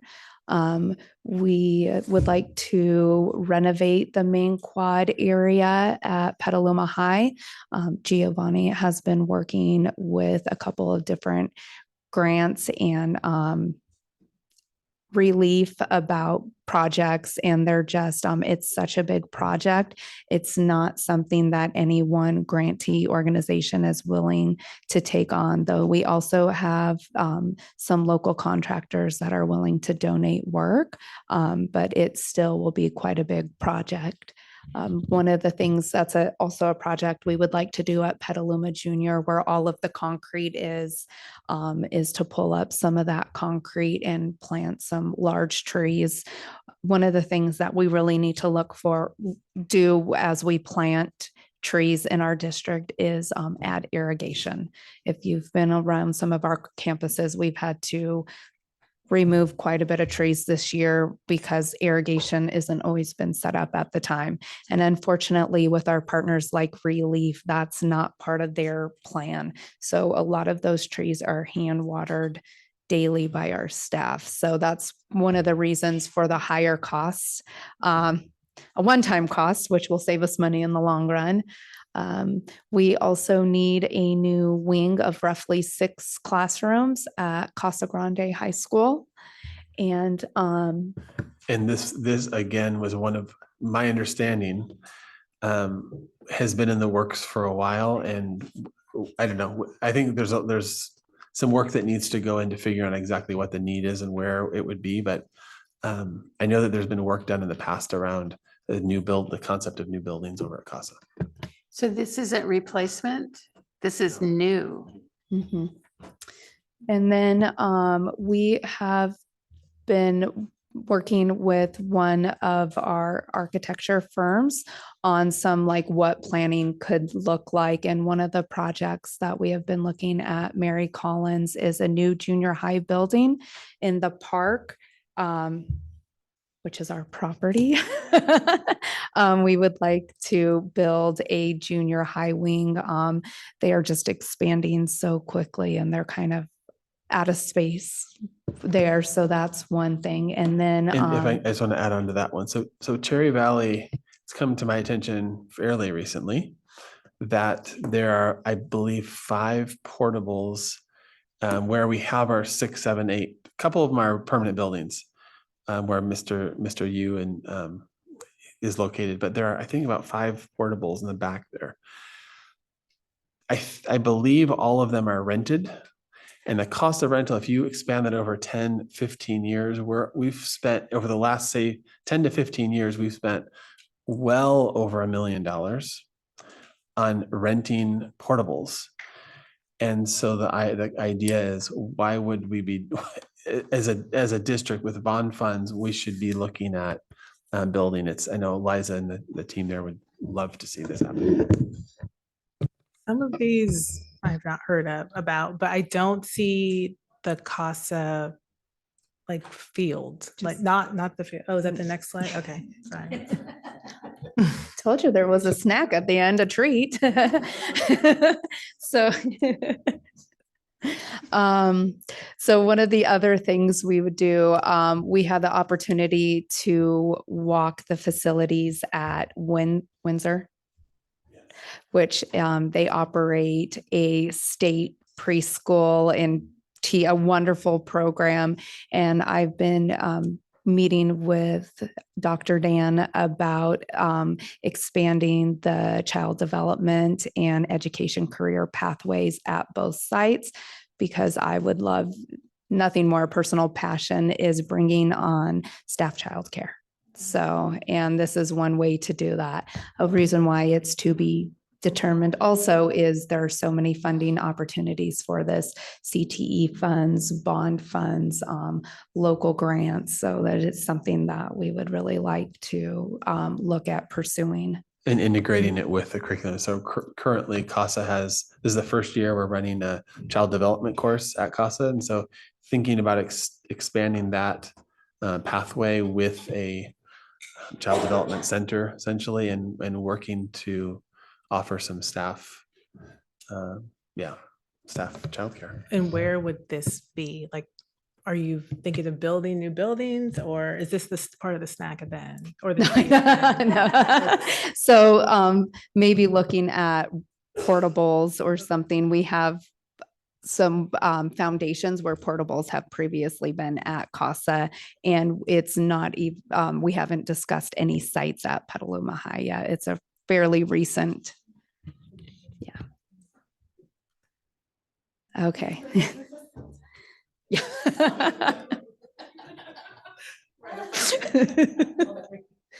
It's already like fenced off, so.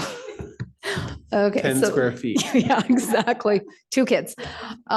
So those are projects that we have prioritized as not only high need, but also fit within the current funding that we have with our bond funds and our developer fees.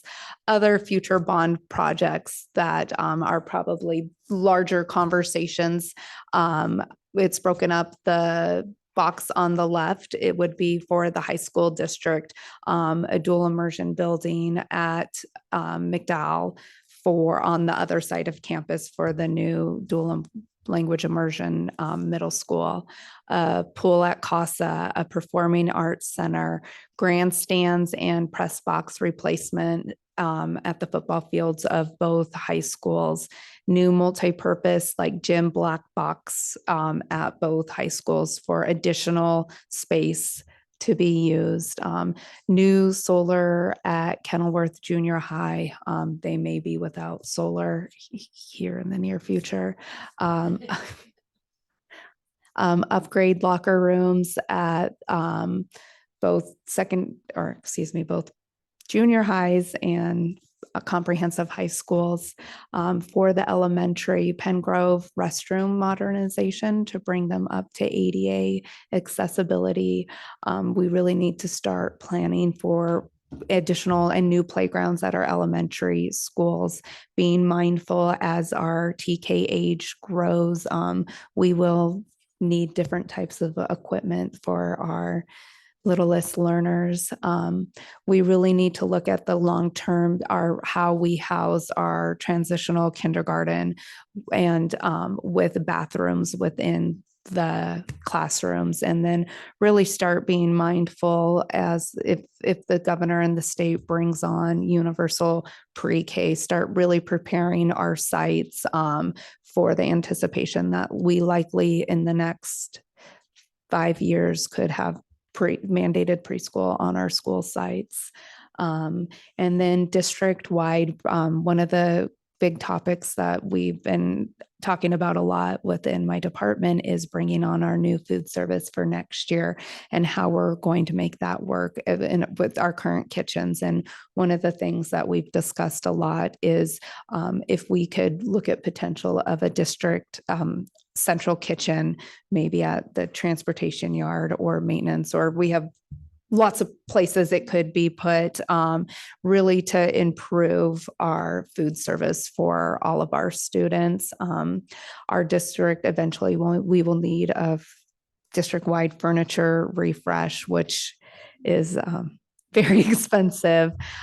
Safety is a top obviously district priority, but it has been on the minds of everyone's, and a lot of our school sites need brand new windows and tinting where the windows do not need to be replaced.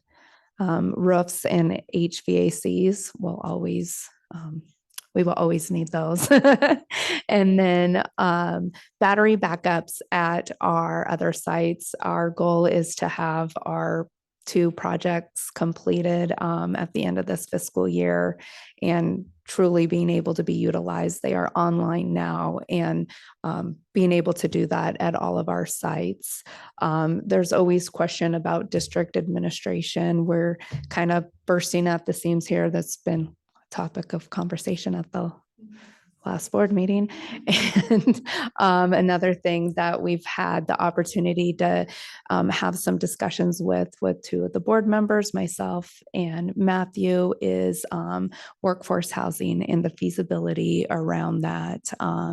Is that a need? Is that a want? And that would, yes, it's definitely a need. Is it a want? And one of the avenues for bringing that on is having a bond, using district bond funds along with other financing sources for that. So these are some big projects that either we don't have the funds currently for. We're also trying to be mindful about how we distribute the funds we have available. We don't want to just go to one side. I am sure that there are far more needs. Some of our schools are a little light here. We were talking earlier today that it appears that our junior highs are probably underrepresented on this list currently. That they do have needs. So it's something that we would like to have further conversations about. And one of the further conversations we would like to have is for the board to consider going out for a new bond, particularly this November election. One of the reasons why is that we anticipate there will be a state facilities bond on the ballot. Everything is pointing to that. And anytime there's a state facilities bond, local bonds are more likely to pass. I think that we need to look at a Prop 39 bond, which in a primary election does allow for a 55% approval threshold, which makes it a little easier. You mean in a November election? Sorry, Yeah. I a was like, November, primary just passed. a November or a primary, Got it cannot go Not to a special Got election. it. Okay. Sorry. Thank you. No, yeah. And Amanda, true, the state facilities bond, typically, I mean, we don't know how it's going to be written, but typically it's matching funds. Mhm. So if you're a district and you don't have the bond funds, you have to have some matching funds to go along with the state bond. So Mhm. it's critical that we. Mhm. Yes. In order to move forward for a November election, the board would have to pass a resolution by August 8th. And then one thing that we would need to discuss is our bonding capacity. There's a limited tax rate. It's $30 per 100,000 assessed evaluation. And in spring of 2023, not 2013. So last spring, I have some information that ISOM presented to you, but at the time, the bonding capacity for the elementary district was $87 million. And we had just under 19 million of bonds outstanding, giving us it's not 18 million because my math is wrong. It's about 68 million is what we can go for the elementary. And for our high school district, we have a $201 million capacity. We have roughly $40 million in debt. So we would have about $170 million is the highest amount of bond that we could go out for. And then our bond proceeds can only be spent on capital projects. A specific list of projects will have to be developed for each bond measure and shared with voters.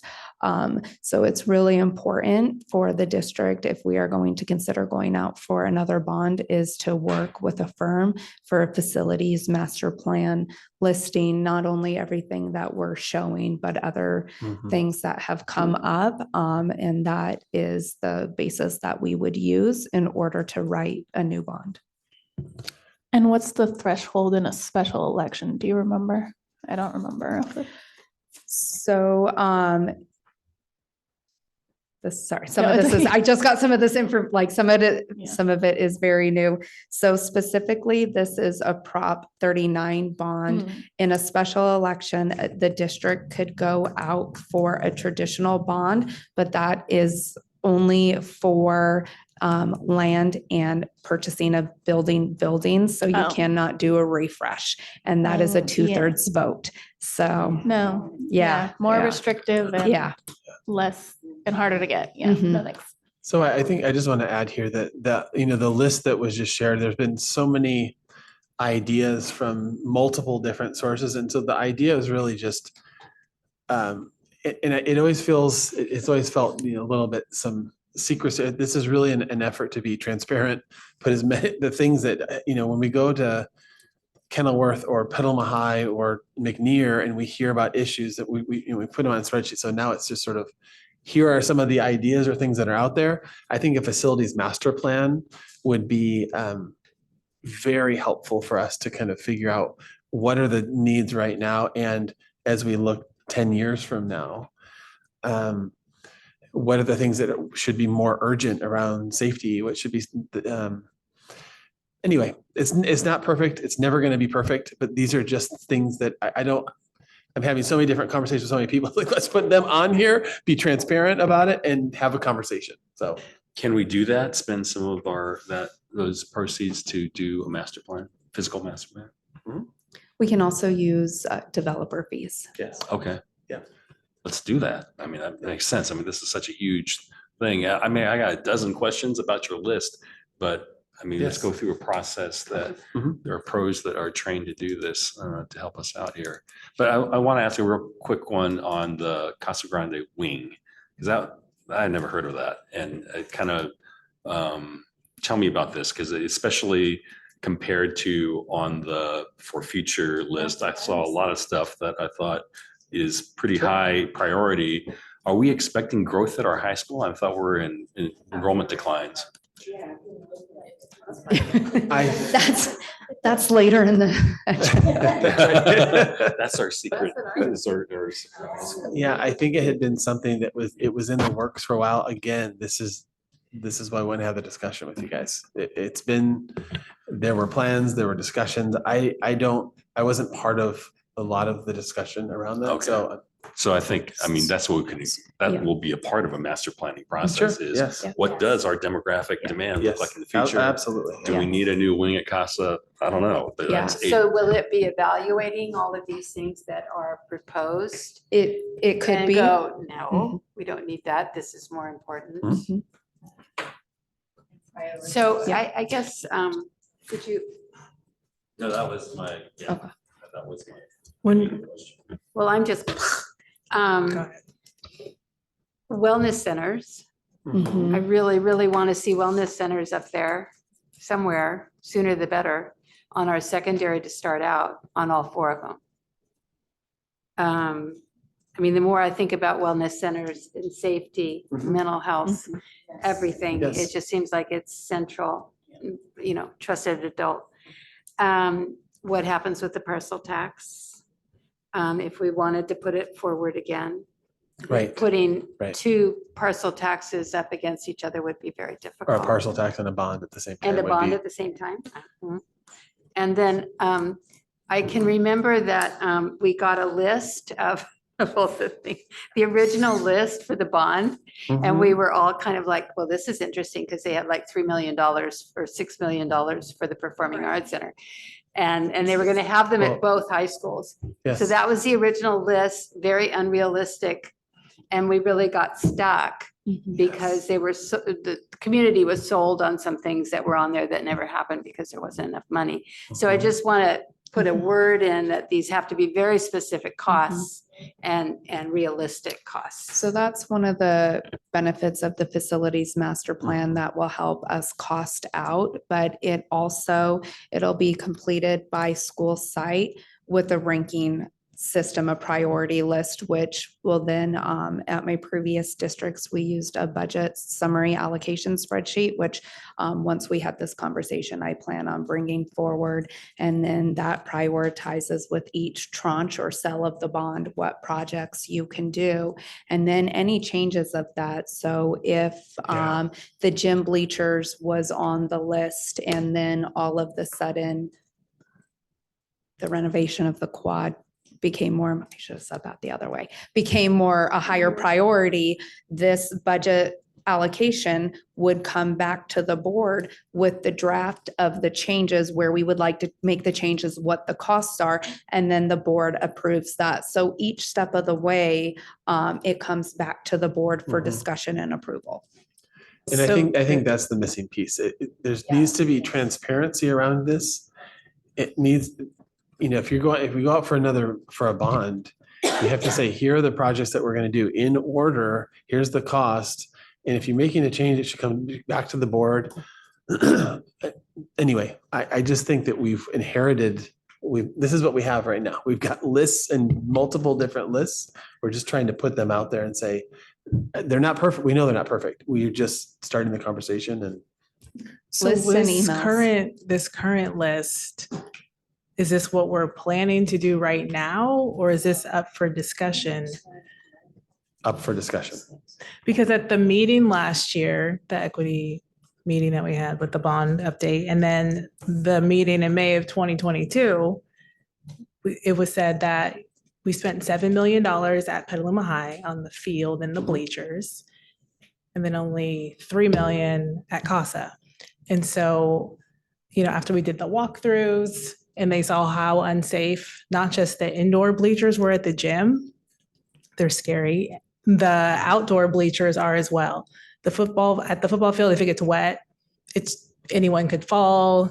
I mean, like the back is just completely open. I believe that they were set up as temporary. They're not even supposed to even still be there. And we have so many events there, not just the football games. We have soccer. We have now girls flag football.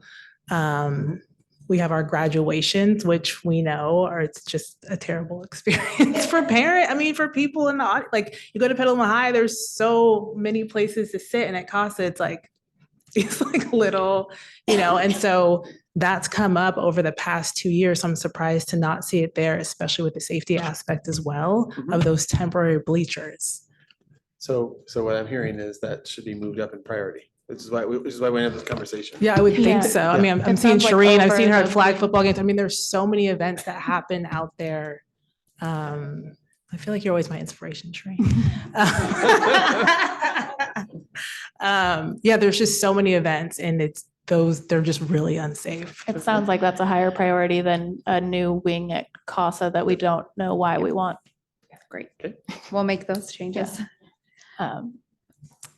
Anything else? When is the current? Oh, sorry. I was No, just you go wondering when ahead, we Ms. Carter. could expect the facilities. I already forget what noun master plan, like, because we would definitely want that before August 8th, well before. And I know Yes. that the end of the fiscal year is not. Yeah, it unbusy will time. definitely be a high priority. I will reach out tomorrow.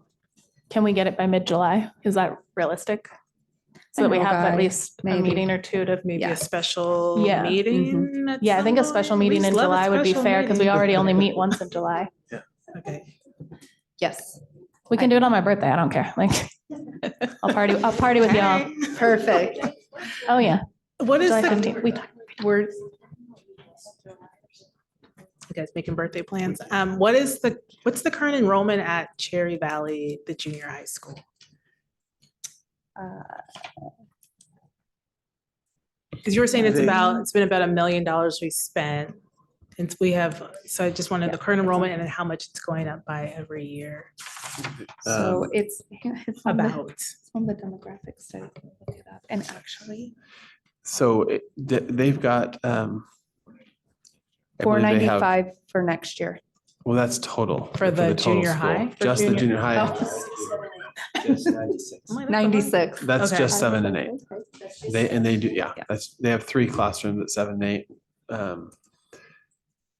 Yeah, And then the whole currently. school is about 500. Close to 500. Okay. The 7th and 8th. 96 is just 7 and 8. 96 is just 7. They have 3 7th and 8th grade classrooms. So that's similar to McKinley? I'm sorry, not PAX McKinley, has 4. PAX. Has 4. So if you were to build this new building, it wouldn't just be for 96, right? Would we want to expand, like maybe have 2 classes per grade? 'Cause that seems like a lot. I mean, of course, I want everyone to have a new building, but And that unless is- we're looking at growth in like the junior high school. We would be. And Okay. that's the limiting factor right now. And one of the limiting factors at Cherry Valley is space. I mean, they're at maximum capacity and more. Yeah, I know that there are people that still want to, attend, but there's not the space. So the intention, as long as that's the intention to grow it, okay. I can also bring to the next board meeting the amount we pay for the modular or the portable buildings. Like it's sitting on my desk right now, but I kind of want to come get it.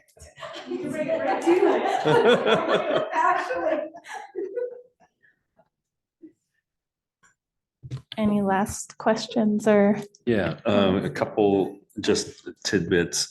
So you mentioned in passing, Amanda, that our battery backups for the secondaries, they're ready to roll. So if we have a blackout, we could hold secondary school. If we had a blackout, whatever, they don't hold power at 100% capacity right now. So whatever charge they had at the time they could hold. And I was told that it's right now, it's roughly between 40 and 60% on any given day. I see. But they're ready to Mhm. power They are the online. school. Okay, great, fantastic. So, in our discussions about workforce housing, we had really good discussion with the CSBA, the UCLA folks about some initial community outreach, surveying of our staff, those kinds of things. Could we fold that into the master planning process just to see where that would fit in our overall plan for physical infrastructure? That would be super helpful. Feasibility. Yeah. Study, yeah. So that likely it would need to be an architecture firm probably wouldn't do that, but I can get some quotes for feasibility studies. Oh, okay. I mean, I'm just talking about yeah. I mean, Or like gauging you were in interest. that meeting. I mean, Yeah, okay. yeah. Or I can move forward with the recommendation, working on that CSBA. CSBA Okay. site, all the, Okay. Get us I'm happy to prepared move forward on that. Yeah, get us prepared for Okay. their fall, if we want to be a part of their fall cohort, to move this along. I think that, and why not? I mean, it's free services. Yeah, I just thought this might fit into this, but if you're saying it doesn't, that's fine. Yeah, so, a bond for the fall. That's sorry. I just still, there's so much in here. I don't, but yeah. And I think, I mean, we could do a study session, a special study session. We should really be thinking about, our teachers, our staff, our families, our partner, as many, community members, and especially thinking about a future bond, sort of what is the need, where right now, this is just a list of things that we've gone out and, we're piecing this together, but really hearing from each site. And that's what I think that the facilities master plan does. It's like they go out to Cherry Valley and they hear from the families, the teachers, the staff, really assess the need. Going out to McNear, this is, going out to CASA, going out to Petaluma High, really looking, and then there has to be sort of a prioritization, a way that we prioritize where we go, and then publish this, stick to this. These are the things that need to happen and when. So. Sounds good. All right, now we will take comments from the public on non-agendized items and special recognitions, reports, and presentations. And I will read the thing, and then we will take a 2-minute break after public comments. Under Government Code Section 54954, members of the public have the right to address the governing board on any items of interest, provided it relates to the subject matter jurisdiction of the school district. While Government Code allows speakers to criticize the district's policies, procedures, programs, services, and/or employees, the district does have a policy specific to complaints against employees. Should comments from the public pertain to a specific district employee, the board requests that a complaint first be submitted in writing to the employee's immediate supervisor for investigation. If the comment is about something not on the agenda, it will be heard only during the public comment on non-agendized item period. That's right now. Once that part of the meeting is over, comments will only be taken on agenda items during discussion of those items. We value public comments, and although we cannot take action or discuss items not on the agenda, we listen carefully and appreciate input from the public. Public comments are subject to a 3-minute per person limit or 20-minute limit per subject matter. Commenters may not cede their time to others. And with that, I will call up Sarah.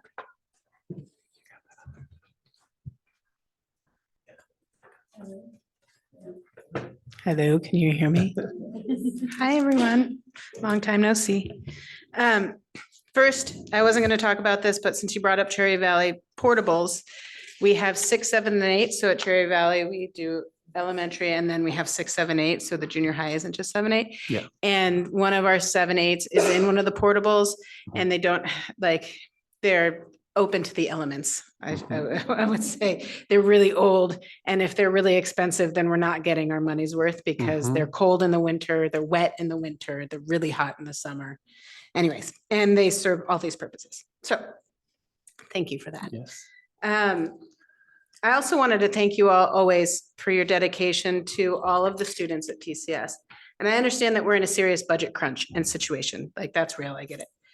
Given that youth truth data and the LCAP and the emphasis on mental health, on trusted adults, on making sure that all of our students have someone on campus that is caring for them and is seeing to their needs, I'm really curious and would love to know more about the proposal to eliminate the IEP counselor positions on the campuses.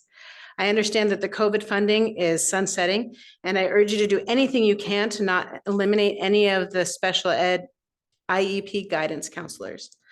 Our child Bear has an IEP because of his 2E status and his emotional dysregulation. His number one accommodation is getting 30 minutes a week with Val Cartwright. This year, we have seen incredible gains in his capacity to move forward and to grow in that space. And it is because of that half an hour a week that he gets with Val. I'm curious as to how the interns, I know that some of those spaces will be covered by interns and shuffling around of different positions. But I also know the depth and the nuance that is held that Val in particular, and I'm not sure about the others, but I imagine that the others who are doing this, the nuance and the particulars in regards to the IEPs and the very specific nature of the IEPs and how they deal with the counseling sessions. I'm curious as to what the PD is for those interns and for those people who are going to be taking over those positions and how they're going to be able to do those by July, which is at Cherry Valley and at Pengrove, our year-round school starts. Particularly if Val and the other person, and I forget what her name is, will be moving on, and that's between June and July. So we get a 5.5-week summer. It's vital that these positions be maintained and supported. Our special ed and IEP students really need their counselors in order to survive. So to thrive. Thank you. Thank you. All right, before we move on, I'm going to recess us for a 5-minute break.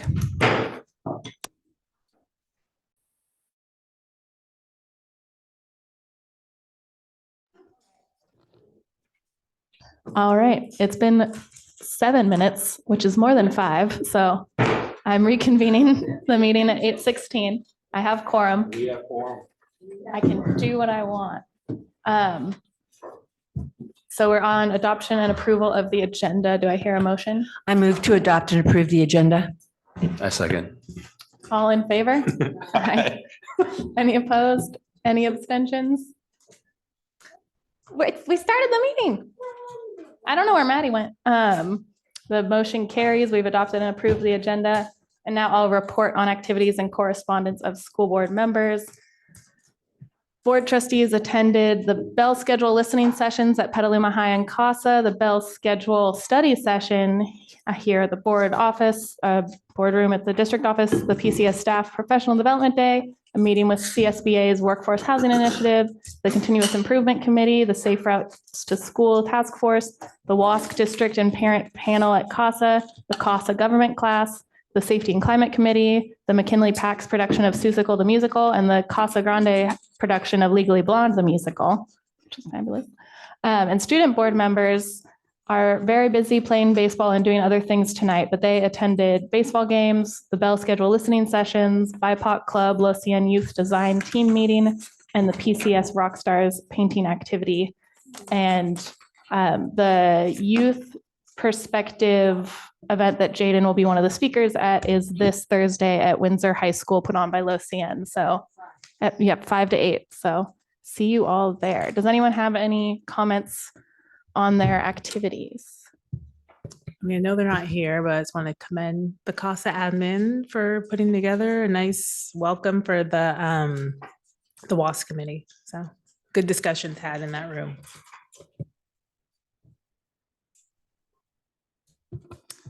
Awesome. Now we'll move on to comments from the public on consent items. And I have one comment about field trips transportation, and we can hear from Shireen right now. Okay, so in the discussion about buses versus parent drivers and the length of driving, the discussion was focused on sports, but I noticed that on the slide there was stuff about field trips. And I wonder if field trips that are over 20 miles away are only going to be able to be done by bus, how that might impact some schools. I know that like at Valley Vista, we often have to use parent drivers, which can be a difficulty in finding enough parent drivers, but I wonder if it might be more of a barrier to be able to find the funds to be able to have a bus. So that's just something to consider. Absolutely. Thank you. I'm going to stop the timer so it doesn't go off later. All right. So moving on to approval of the consent agenda by consolidated motion. Do I hear a motion? I move to approve the consent agenda. I second. Does anyone have any questions or comments on anything on the consent agenda? Just a quick comment about the Girls on the Run contract with our expanded learning opportunities. It sounds really cool. I was just wondering, I mean, I just think it just covers really a lot of really, great aspects. But I was wondering if this was a program that we're renewing, or is this a new contract? I believe it's a new contract. We have Girls on the Run at several schools. This is a That's why I was wondering. district-wide contract though, so. Okay. So I know that we're going to vote later on the transportation policy, but I'm looking at the transportation plan and like the expenses and what the last public comments are brought up about field trips. So I know that we allocate so much money towards field trips. Is any of the expenses taken out of this, or is that from another funding source? So this transportation plan, which I meant to mention earlier, because I knew there might be some confusion. Last year was the first year and it's now an annual plan. These are for expenditures from last year. It's so we can receive the LCFF portion of the home to school transportation. So it's strictly to receive the state allocation of funds. So we need to talk about maybe that at a separate meeting potentially, about just making sure that the field trips and other things are covered for Yes, students. That needs to this be is- something separate. So this is specifically for home to school. Okay, all right, thank you.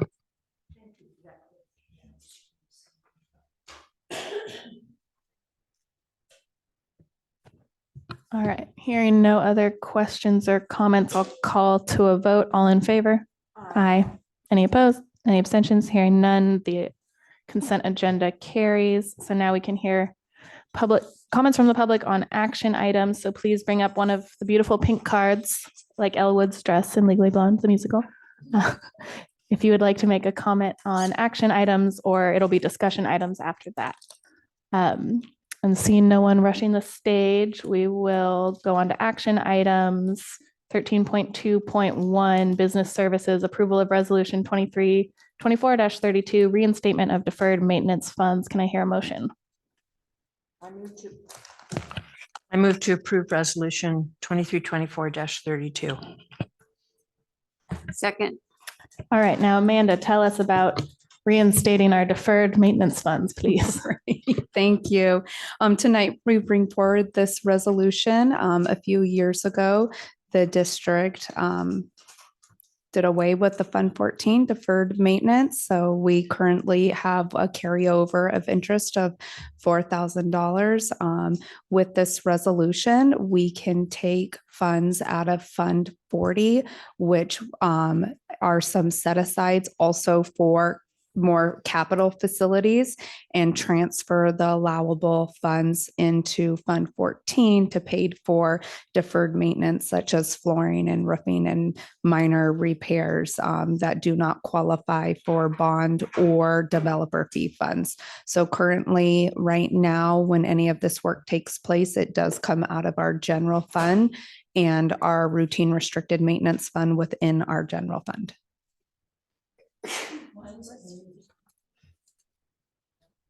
I do not. I'm sorry. And I don't have anybody to ask to get back to you. So there's no amount here. I'm not following. Is it, is just like an open check there or what? Yes, no. Sorry.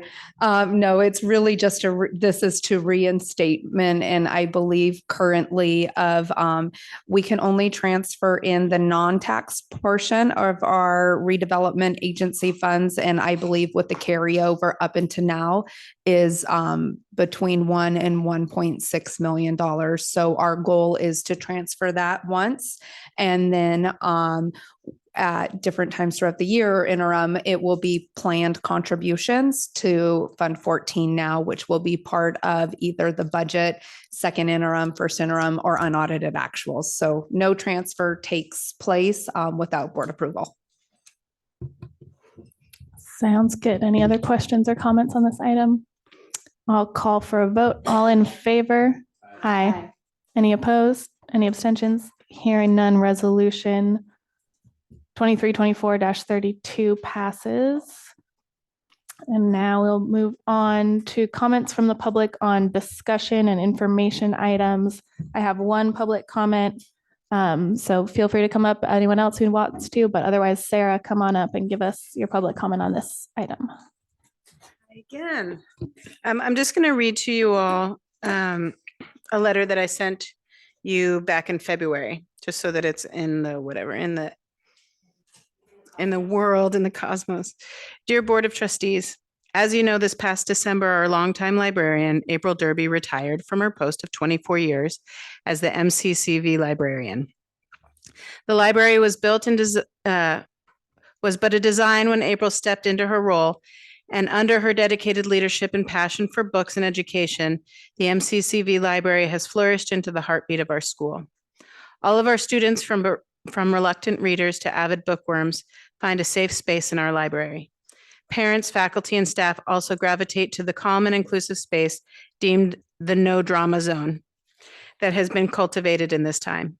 It's due to April's calm and consistent manner that the library program includes everything from author visits, summer reading programs, Celebrate Reading Day, Book Swap, Book Fair, and other beloved events and programs for our school and community at large. To honor and uplift April's legacy, the Friends of Cherry Valley Library, together with the Mary Collins School at Cherry Valley, entire community would like to, under Board Policy 7310, dedicate the name of the reading room to the April Derby Reading Room. April has read to every student every week at Cherry Valley, and her impact will reverberate for generations of readers to come. Her contributions to the school and to the district have been outstanding, and she has not only supported MCCV, but also mentored scores of other district librarians, shared resources and books and ideas with the whole district. She also went to Mary Collins School, she also went to Cherry Valley School as a student. Her children have gone there and her grandchildren have gone there. We hope that this happy request will be granted and approved by the Board of Trustees so that we may continue to be inspired by April Derby every day. Sincerely, myself and Nina Gruner, co-chairs of the Friends of Cherry Valley Library, Sarah Rainey, who is our current librarian, who also has a master's in library science, and Liza Eichert, our principal. Thank you. Thank you. I kind of want to echo what you just said. My daughter went to Cherry Valley. She's a reader. She loved April. Not to mention all the authors she brought. We still have books that have been signed. When I do office hours at Cherry Valley, I'm in the library, and there's just a constant stream of kids coming in. She knows everybody's name. She knows what they like to read. You know, she recommends, oh, have you tried? she's amazing. And I heartily agree that it should be named after her. We need to not respond to public comment like that, but I agree with the sentiment and appreciate it. And we can talk about it right now. And we're moving on to, no, it's okay.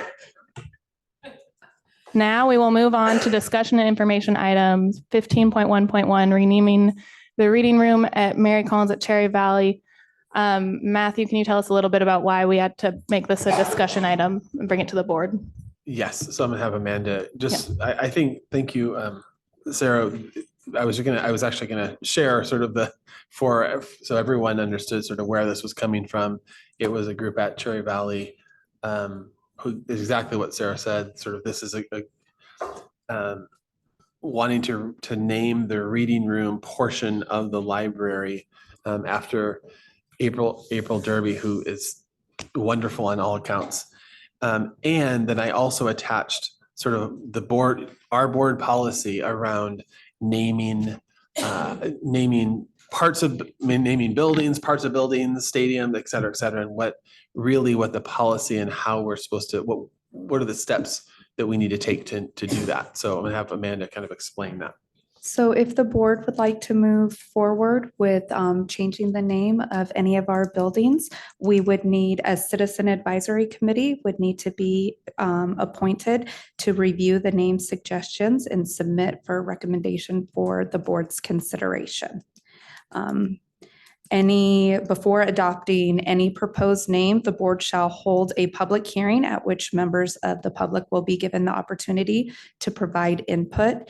And when and if the building is renamed, the board may specify a duration for that naming if they so choose. Thank you. I think everyone here agrees with the person in question being named. Is just unfortunate policy and procedure, but also understandably fortunate policy and procedure, because God forbid one day we want to name it after someone who's not as wonderful as April Derby, and a school just goes and does that and that they commit war crimes later or something. Like, it's 2025 is going to be weird. Like, I don't know. So can we at the next board meeting have a proposed list of people to put on the committee and have them meet briefly? And at the next meeting after that, can we approve this? I think that is probably the fastest timeline we're going to get. After your public hearing. Yes, so that's what I mean. Can the public hearing be in the board meet, the second board Can meeting? we have the public hearing at the same time as we have the resolution? Yes. Cool. And I do believe it does say a citizen advisory committee shall be appointed. It doesn't say that appointment needs to come from the board. So I think that the superintendent could appoint that committee, and it technically could come back at the next board meeting under that. Let's do it. Yeah. Let's say 3. Okay. Sounds good. It's an odd number. Yeah, It's and more so than and I one. think this is just the reason I didn't move forward just out of hand automatically is I also think just stepping back for a second, thinking about, are we going to get into, I know that there are some places, are we going to get into naming buildings, facilities? I just an example, I know we had former teachers, staff members who did, amazing things at the school. And sometimes we do a bench, or we do reading benches or plaques or these sort of things. So I only put it in here because it's been a while since we've done something like this. So I'm just bringing it for a conversation with you all. Nothing to do with April Derby. She's amazing. She walks on water for me. It's not about April Derby at all. I'm just kind of wanting to ask you guys and raise the question before I move forward with the process. Is this something that we want to start doing for our other schools? And I think Liza, I've talked with Liza about, so they kind of just jumped the gun doing this, which is fine. I mean, it is what it is, but we can kind of go back retroactively, and we can work through the steps. But I guess the reason I brought this up is I just want to check in with you all and see, do we want to start doing this? Do we want to, what do you all want to start doing? I think you were going to say something, Sheldon, then I'll. I just think we should look at a case by case basis. Bottom line.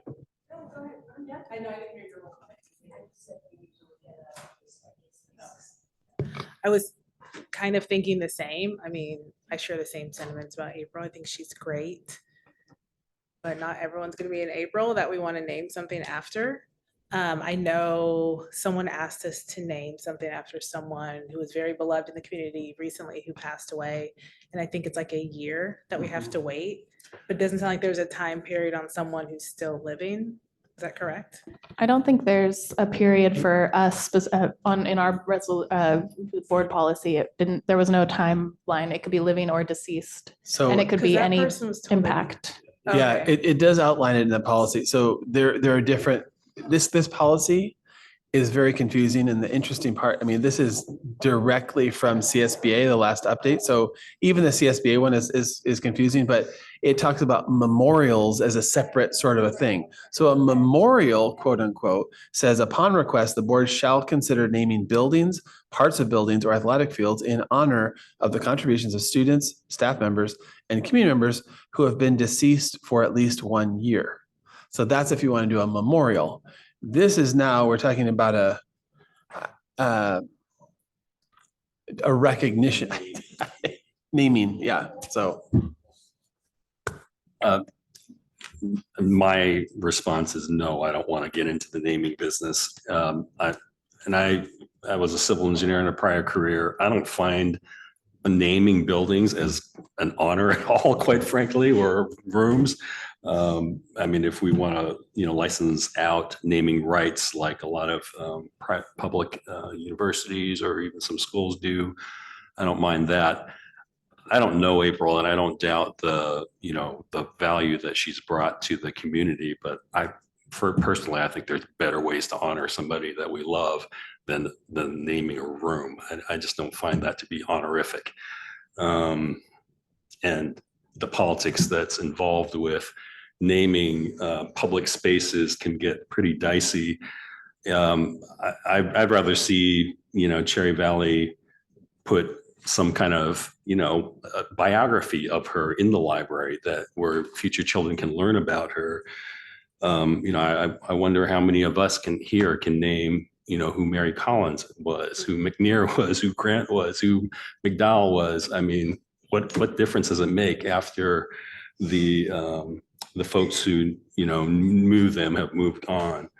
So anyway, I would prefer not to do this and honor her in a different way that's more meaningful, quite honestly, for future generations of kids at Cherry Valley.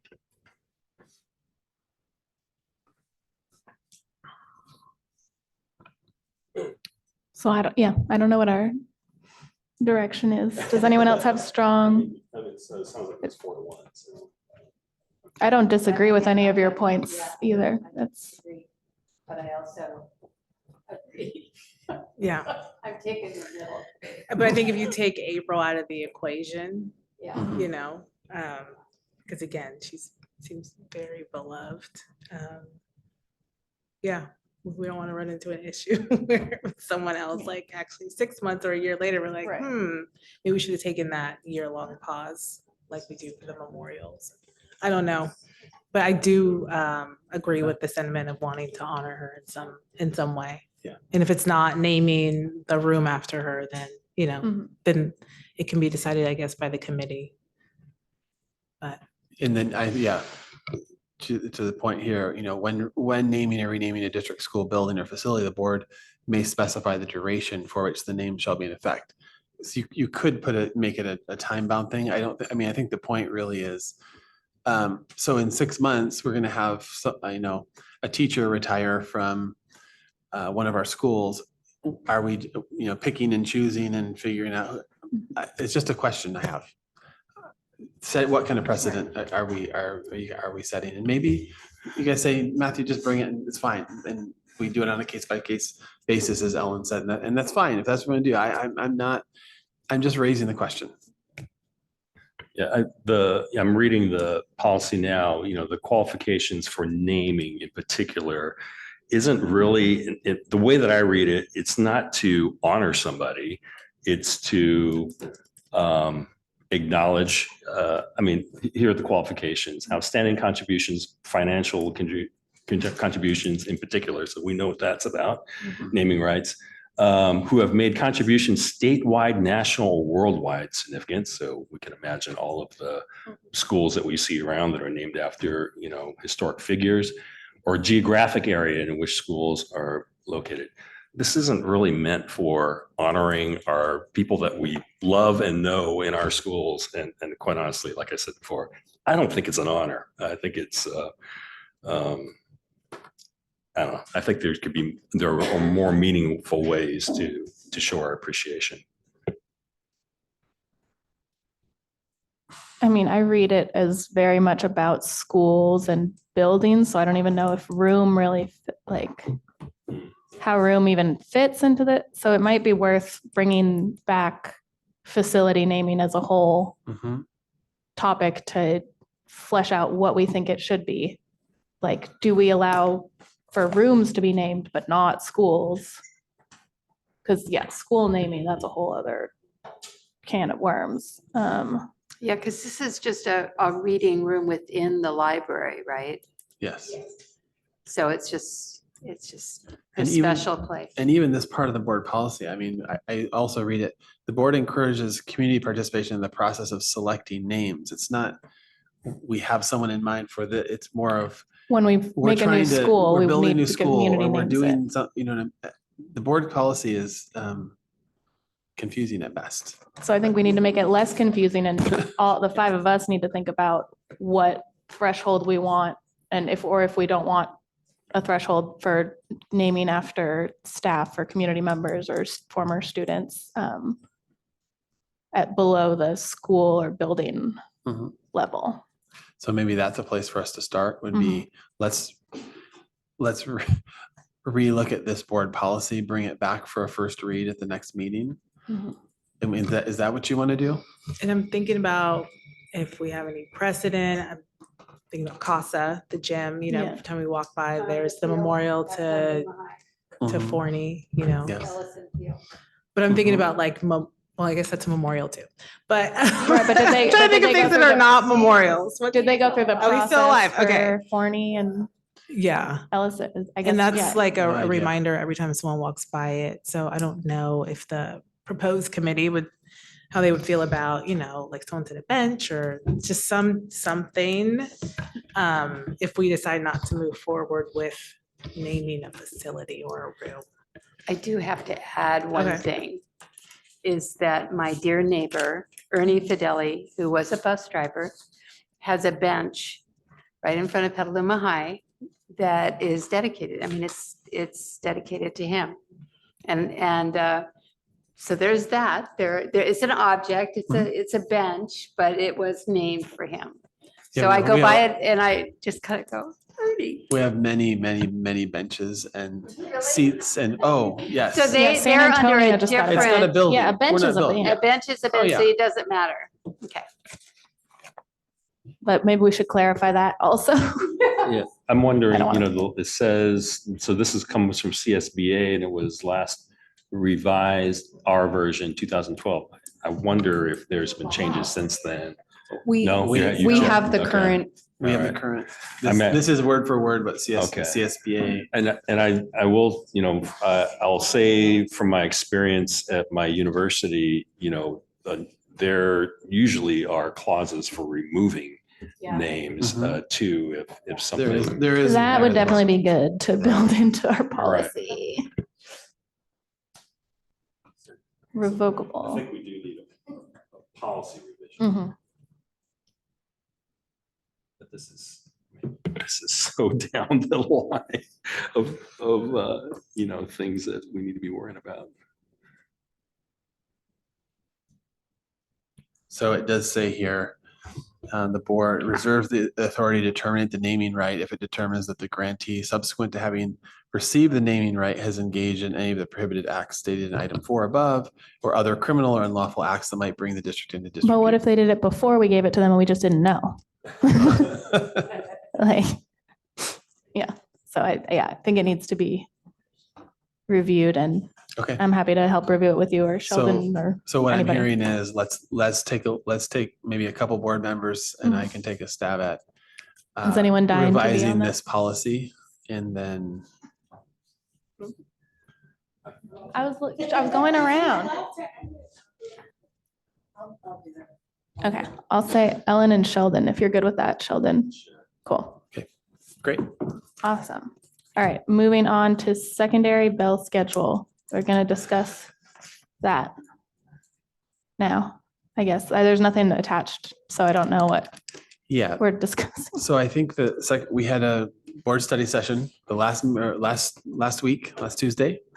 And I think the idea here is discussion item, just sort of we kind of I've heard from at least a couple board members just on what direction we want this to take, what parameters, thinking about where we're at right now, and with the parcel with Measure B, most looks like it's very unlikely, probably not going to pass, and kind of just giving some direction around next steps. I mean, one thing could be and I'll let Joanna, you talked a little bit about setting some parameters for the committee. Do we want some of the things that came out of the board study session, right? Do we want to add a board member to the committee? Do we want, and we can do that at any time, we don't need to have this conversation right now, but do we want to set some parameters around time frame? Do we want to, give us some direction? Yeah, I mean, this came up again at the WASC, the parent panel at CASA.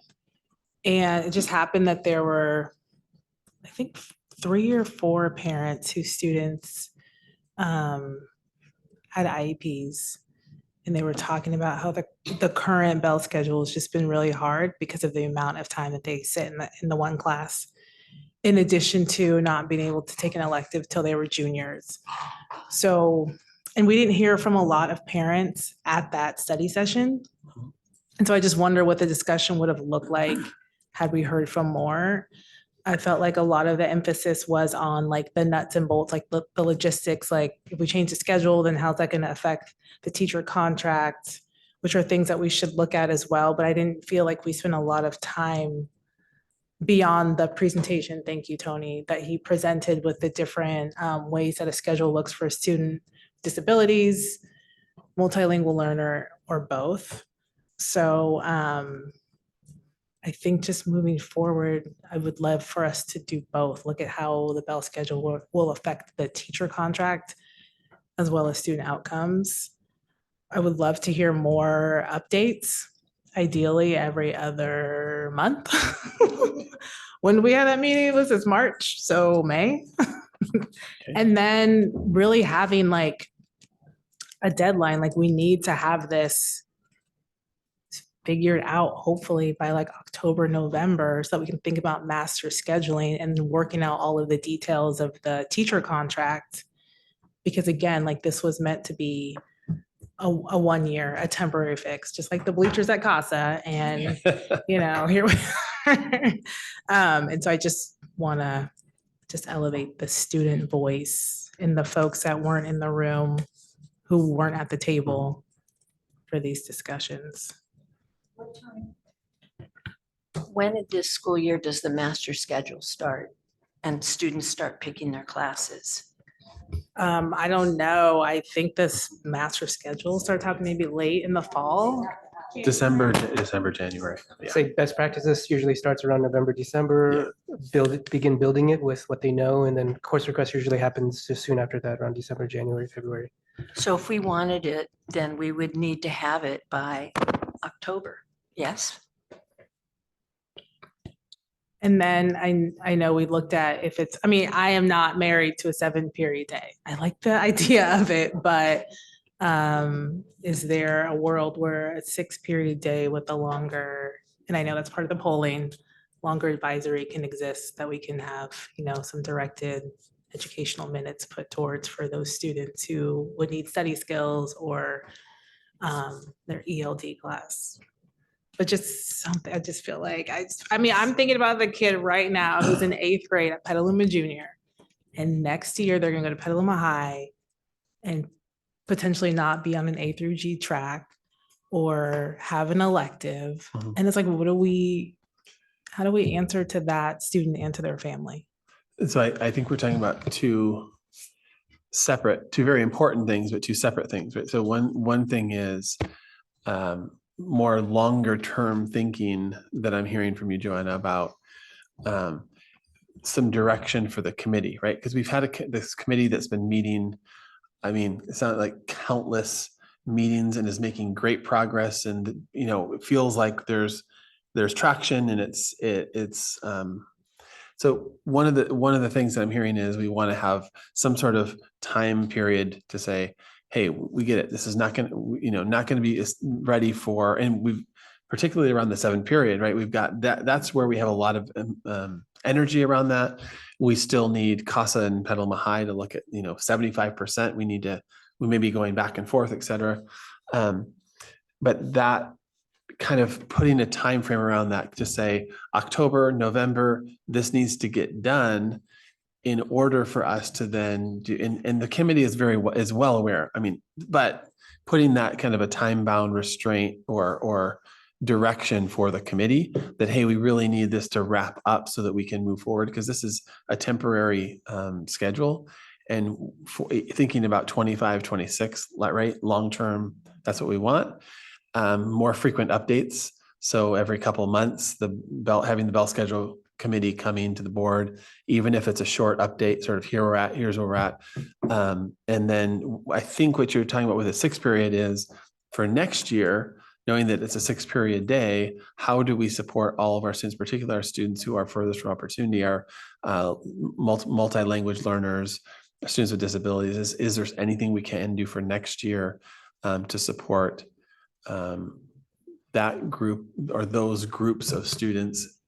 That's what I'm hearing. Is that? Oh, I didn't think that was a possibility for next year. I was just saying, moving forward, if we can't come to a 7 period agreement. I see. But if we can do that for next year, that'd be great. But I just thought that we were just going to leave it as is for the next school year. So 25, 26 is what you're, yeah. Okay. Got it.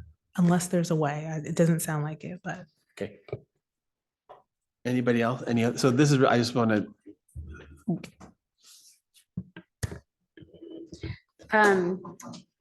I found it very helpful.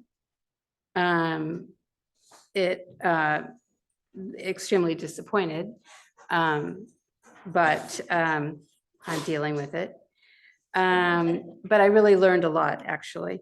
And particularly around the fact that I think there needs to be something, around what constitutes an urgent action. Because we thought it was an urgent action. We thought this was a temporary fix because we had to do it and it was going to change within the next year.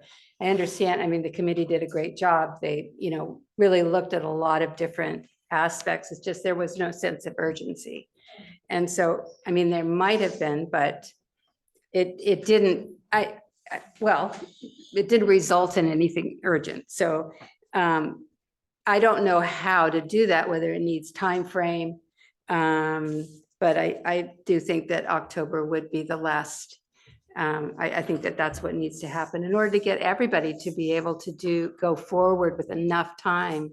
If they know that this is the schedule, the earlier they get it, the better it's going to be. And the better that, the more prepared that everybody will be. And I think that gives you plenty of time to discuss all these different options with staff. So that's my only. Yeah, I think October 1st, honestly, let's get it decided, because there still will be plenty to hammer out. Like the Bell Committee is not going to evaporate as soon as we there's still so much to work out, but counselors need to know, we need to know that the master schedule is going to have 7 or whatever classes, and start planning knowing what times, if it's going to be a different end time every day, we need to start talking to Petaluma Transit so we can make sure the buses are synced up. Like there's a But lot. the budgeting process, I mean, that's a Yeah, massive that consideration. too. Yeah. Okay. Okay, I'll bring back something for the next meeting. Great, thank you. All right, moving on to business services, we have our demographics and enrollment projections.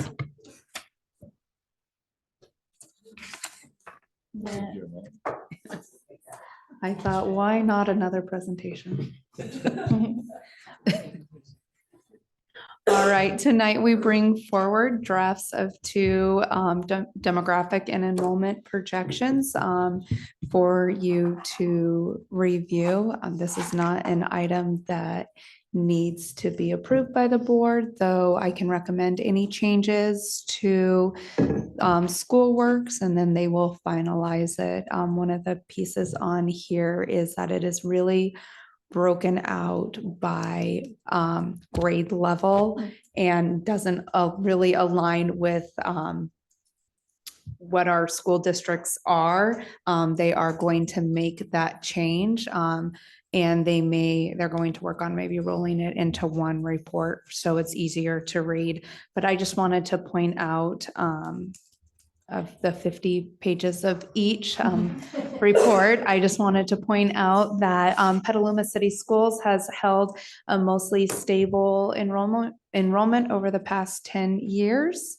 And Petaluma City Elementary School District is projected to grow by 1.2% for next school year.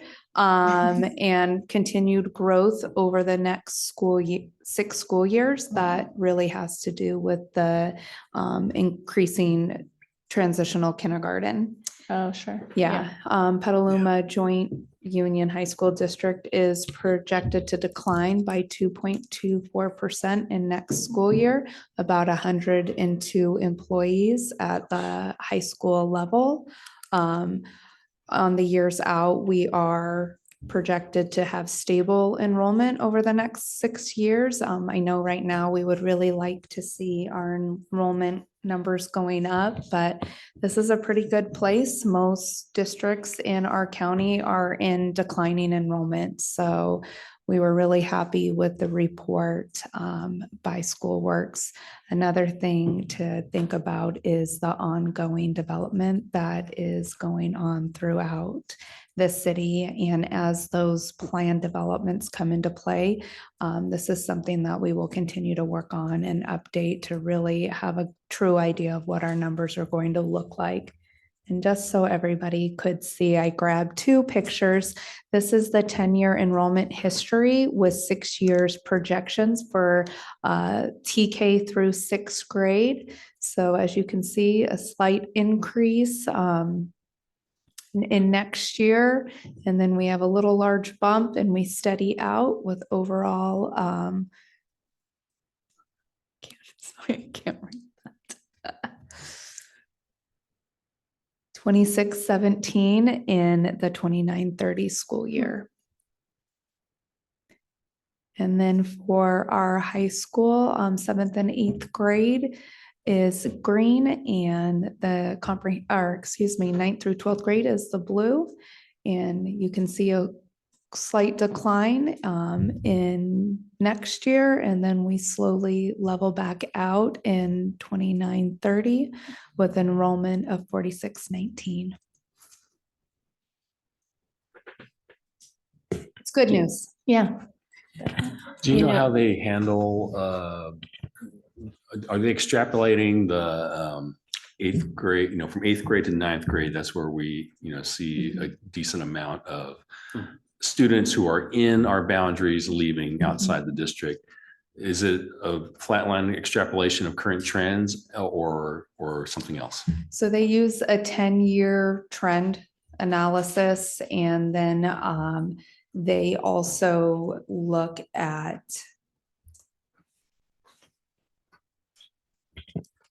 sorry. Apparently I'm out of words tonight. But it's the past. They're Yeah, extrapolating they- from the yes, past. they do. It doesn't Yeah. account for any initiatives we might do for No. a small high school or anything. No. Okay. And one thing to point out is we hadn't started the enrollment process for the dual immersion, so that is not included in this at McDowell. I noticed the same thing as Sheldon did. And what are we doing to kind of find out why we're losing students between 8th and 9th grade? Matthew's been working on that for like. So, 2 so been the talking. small high school committee, something that's we've been talking about, right? Tony, and correct me if I'm wrong, so it's approximately 125 students per year that we lose between 8th and 9th grade. So to Sheldon's point, if we had an option, I mean, there are so many different variables and what could happen.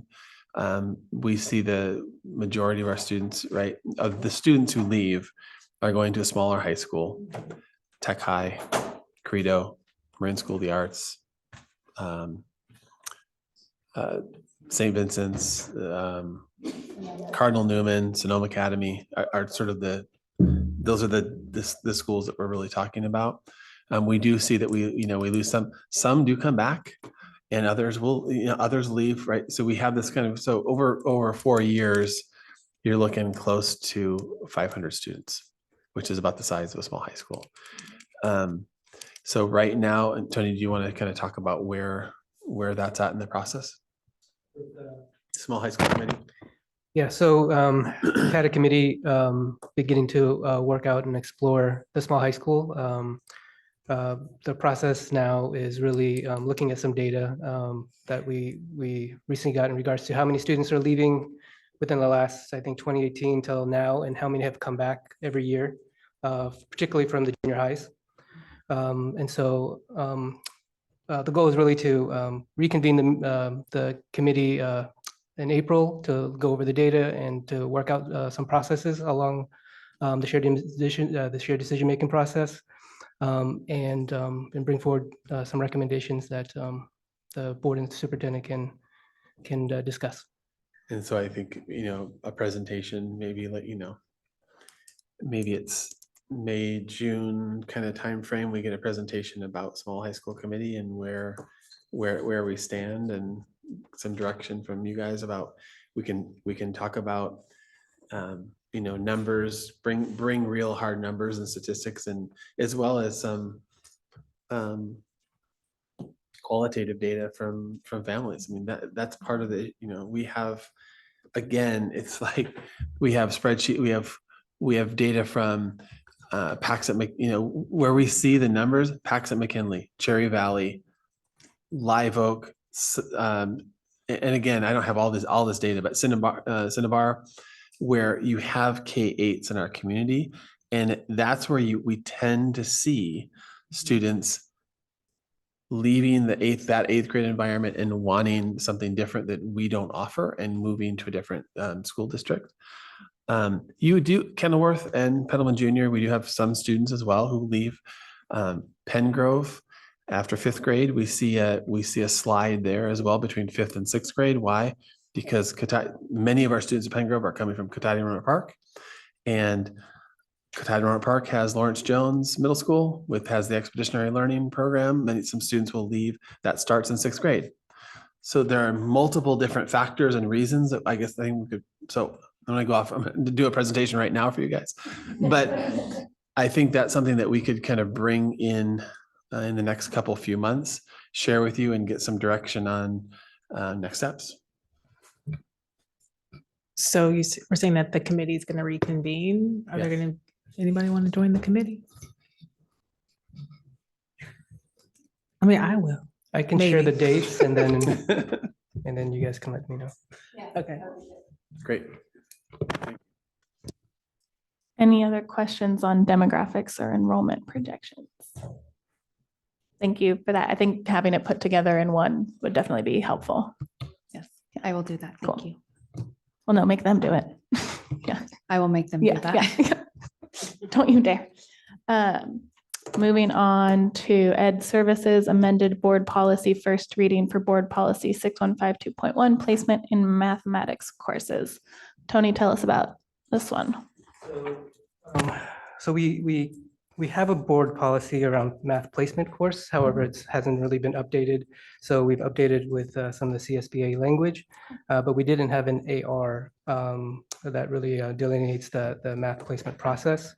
So the math task force met to discuss about math placement and had input and recommendations around the math placement language.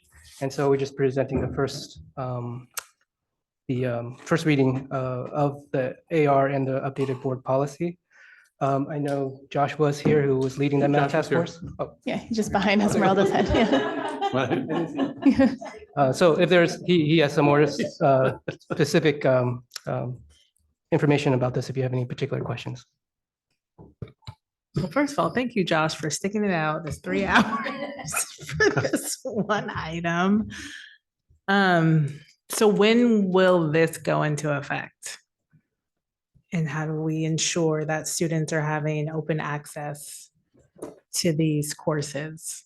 Yeah, so it officially goes into effect for the 25-26 school year. We made a decision as a task force to put at our last meeting to do that. However, in the conversations this year, every site has made adjustments. From Petaluma High, as you know, added a new course for acceleration starting in 9th grade as part of the process. Both junior high, both Kenilworth and Petaluma Junior High have changed their process for allowing and to hopefully get more students into the accelerated program in a more open access spirit. It's not, each site's doing a little bit differently, but yeah. What is that new process? So I'll tell you, Petaluma Junior High, they when they sent out they met with all the feeder schools. They put on their elective form, "Are you interested in accelerated math course?" And so he took that data and then they gave the MDTP, but instead of using it as a cut score, which it was never meant to be, it used it as a data point, very much like how PACS has been doing it for a long time, is that we have this data that allows the school to have a conversation with the family. And in those discussions, Kenilworth has also expanded its invitations to all students because they take a second test to decide who's going to get into the accelerated class. And instead of being just an invitation only, it is now open to all students that would like to take the second test. Okay, this is interesting because I have an incoming child at Kenilworth and I have not, this is new to me. So has this, you're saying that this is what's supposed to be happening right now? This is what's happening right now. Okay. Yeah, but we didn't want to codify a new process while they're in the middle of a process. So like I said, we're writing this for the next cycle. However, changes have been made. Okay, I'm a little confused because you said that it's totally wide open, and then you talked about a test.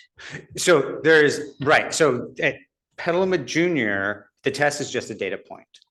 And meaning there is a test that kids take, and this is how PACS have been doing it for a long time.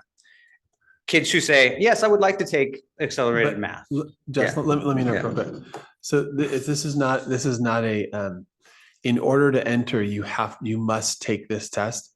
Every 6th grader in all of Petaluma in 6th grade, in their 6th grade classroom, everyone takes the MDTP. Whether you're going to accelerated math, it is really this is so Old Adobe, WA, Cinnabar, everyone, all 6th graders this time of year. Well, all 6th graders this time of year take the MDTP, which is a test out of UC Berkeley.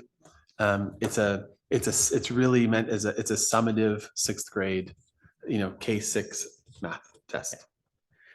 So in other words, it's not like if you want to come here, you have to take. Everyone's already got the results are already in. The second test is only done at Kenilworth, I believe. This year, it has been done at Kenilworth I mean, sorry, Petaluma Junior, both right, tests were that's right, done and there that's were right. cut scores. Up to this point, there weren't cut scores to get into this accelerated class until this school year. So if a student wants to take accelerated math as a Mhm. seventh grader, Yes. they can take it without any gatekeepers or anything like that. They can just sign up for it. That's the intent of the new policy. Okay. How, and right now, since it's mid-process, I can't speak to how each school is handling it this school year. I know what their intentions are. And yeah, so I don't want to guarantee. Okay, I just, Right, because we've spent a lot of time talking about having open access. Right. And so I was just wondering what that test was about, if it's blocking that open access. And Josh, just to clarify, the MDTP is a diagnostics exam, and it's really meant to not only inform parents, but also to ensure that students who could be in advanced course be in advanced course. To recognize that you're an advanced student, maybe you should consider that as opposed to keeping them from being in it. If that makes sense. Yeah. And the people who designed the test are very clear, there should not be any cut score. MDTP stands for Mathematics Diagnostic Testing Project. So it's just a name where kids are strong and have some gaps, but not a cut score. It's not a Yeah. placement test. I like the idea of finding those students that maybe thought like that can't do it or that class is too hard. While also recognizing it is a difficult course. So then like if you get like, I don't know, a fairly low score, at least then like the parents and the students have all the information in advance. That's right. And they have the opportunity to accelerate at high schools if they decide not to accelerate at the junior high. And that's the other piece of this, is that there has to be a large communication plan that goes along with this, because I think there's a sentiment out there that unless you're accelerated, you're off the college path, which is not true. You could never accelerate and land in AP stats as a senior. You take 4 years of math, you're good to go if you never accelerate. And so that's the other point. It's like, this is not about, in my mind, it's not about getting more kids accelerated. It's actually letting kids know that there's many options, because that seventh grade accelerated class is a rough class. It is 2 years of math crammed into one. And now there are a certain number of students that's absolutely appropriate for, but there are many other pathways to college than that one. And that's not necessarily widely known. So we need to talk to parents, to our own schools, to our feeder districts. And so communication is a big piece. And if you don't get in seventh grade, it's okay. Both high schools have an option later on. It seems like that's the importance of getting that accelerated class option ninth grade Right. for the kids that didn't make that choice in seventh grade. Right. So now, and that's at both high schools. It's a different acceleration point at each high schools, but they each have one. But I think that's the key, what you just said, Maddie, choice. Yeah. Right? It's not, how it's been running is, Josh alluded to sort of cut point. So let's say 3 years ago, you could have scored, what was it out of? It's around 75% to 80% was the cut point. Let's say, I think, well,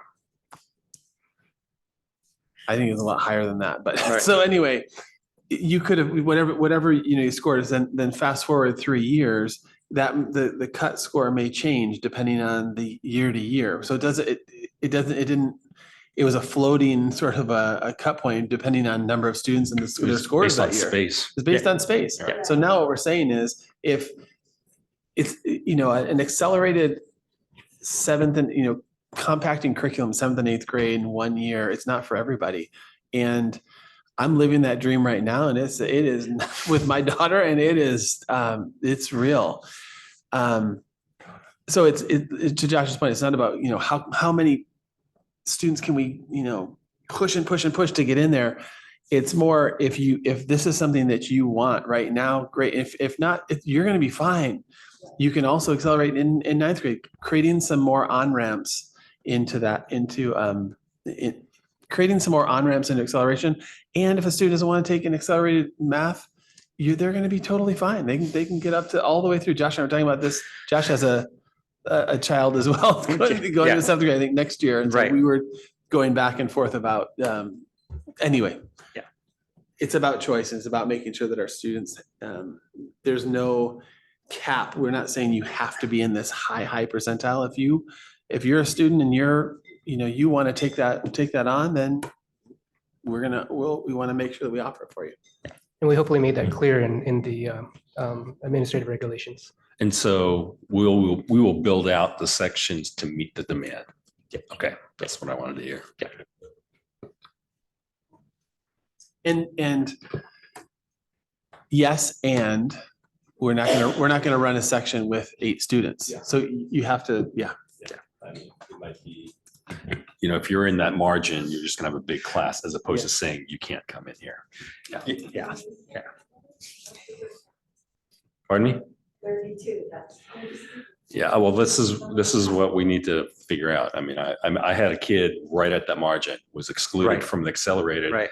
And guess what? Was bored stiff. Right. And in 8th grade, had to do Math 1 on her own without the class. Right. So that she would be, ready for high school. That's not right either. So, I mean, we have to have that, I get that you need to be affordable on the sections, but, we have to weigh having, paying extra for small classes or having a large class. Well, And and whatever the compensation. recommendation from the task force was to build in an extra section so that you could have space for movement and Both ways. both ways. It 'Cause would you be also- actually more regular 7th grade because Yeah. they kept talking about this magic number of 40. What if we have 40 kids? That's a really hard to master schedule for. Yeah, exactly. Yeah. So. All right. Moving on to the AR for the exact same board policy, I would imagine our conversation is all the same. Is there any comments or questions? The AR has to go with the BP. We know that by now. Cool. Moving on very much in the same vein, first reading of Board Resolution 2324-31, equitable access to rigorous courses for all students. Yeah, so really to continue to strengthen our equity resolution that we passed a while ago, the A through G sequence resolution, and to support some of these board policies that you see here and ones that we'll be bringing down later down the year.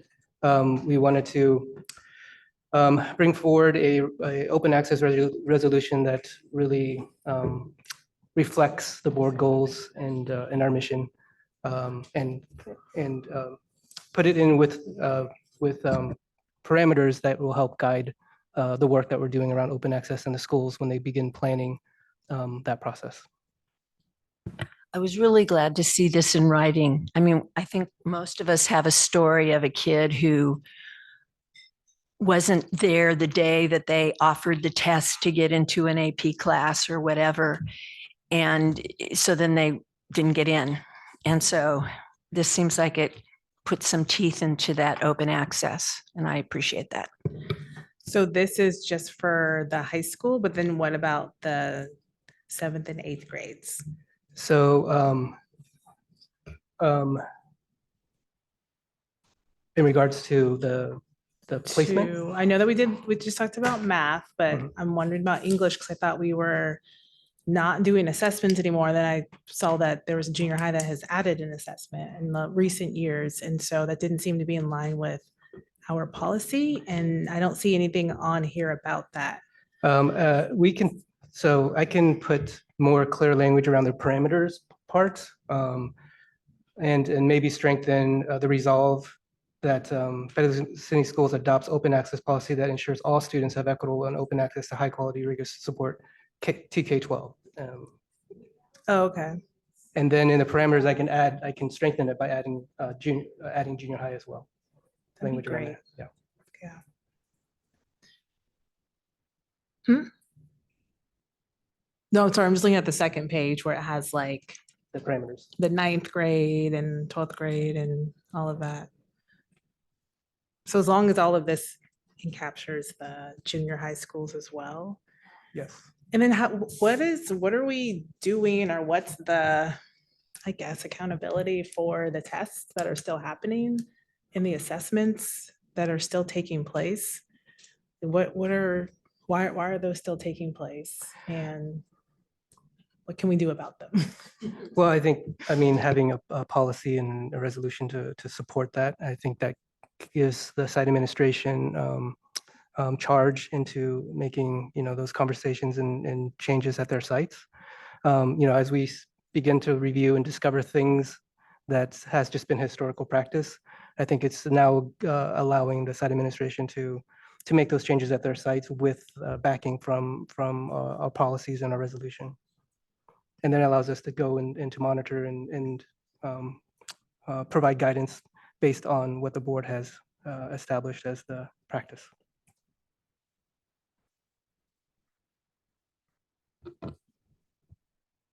Any other questions or comments?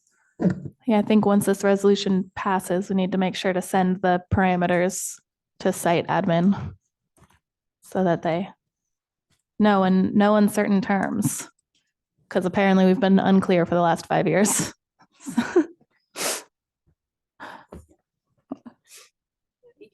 Yeah, this is good. Thank you, Josh. Yeah. Yeah, thank you. All right. And Esmeralda, we didn't have to hear from you at all today. Like, I bet you have something for us in the future. She's been quiet tonight, but it's, yeah. April is all about you, girl. Future business. Does anyone have any future business requests?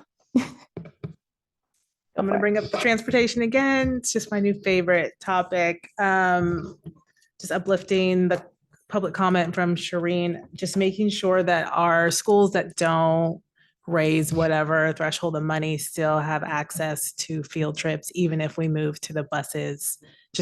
It's want to make that crystal clear. Like, the funds should not keep any school from having the same type of opportunities as other schools that raise. So like, let's say, I don't know, one school raises 500, one raises 5,000. Like, they should still be able to have comparable field trips. I don't know if we need to build that into the budget or just Absolutely. state And I it, think, yeah. to the public comment that Shereen made, I guess when we're looking at making a policy change like that, the budget has to follow. It's not I guess in my mind, I'm thinking, yeah, absolutely. It's not if you're going to force and say no more driving outside these parameters, then the budget has to shift to cover that cost. So yeah, yes, and absolutely. I mean, which is why I talked about a step down. Right now, the way that it is versus a step down is there's big costs attached to a transportation policy. And if we were to say no more parent drivers, then there's a massive cost to the district. And so, yeah. I was just going to add, at a previous school district I worked at, there was a specific amount for field trip transportation built into the budget by number of classrooms. So it was determined by the board. They were trimesters, that there was one field trip per trimester per grade level. And then there was a lump built into for each school site. So we can look at doing something like that with the July 1 budget.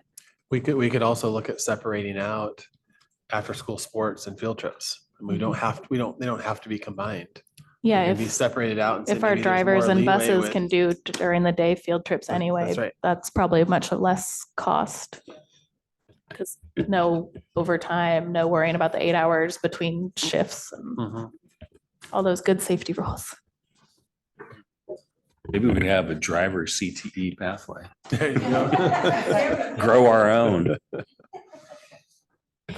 Can the parcel tax for elementary help some of the field trip funding?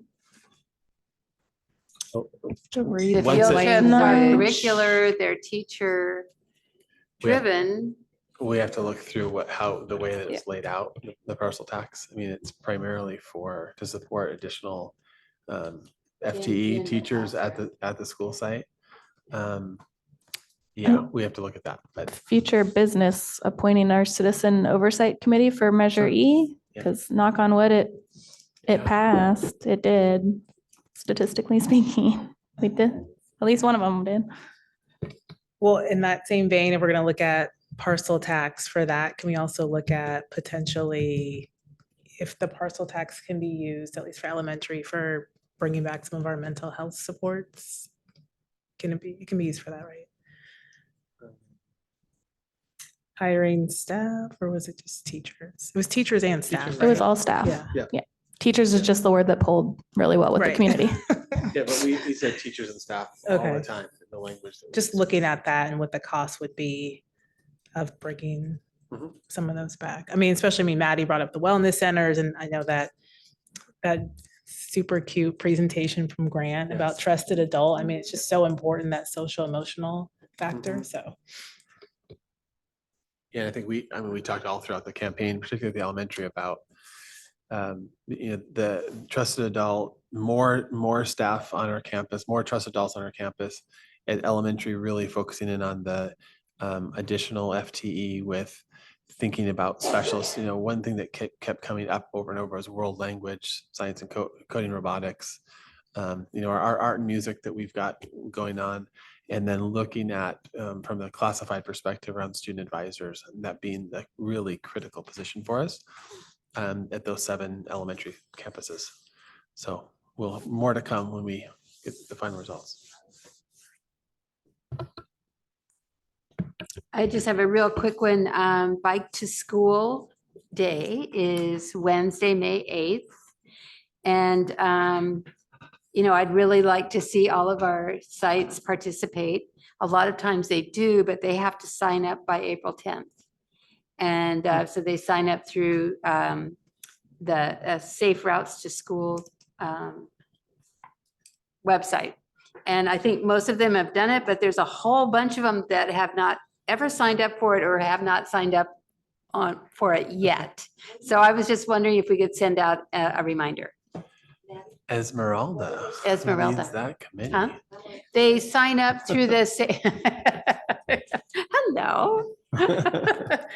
They sign up through the Safe Routes to School, the county, and then they get all kinds of, like pens and Flag. buttons and all kinds of stuff, and they help them with signage, and they, there's a lot of stuff that goes on, and it helps with the organization so that we really have a full amount of kids and parents and teachers and everybody coming to school, either walking or biking.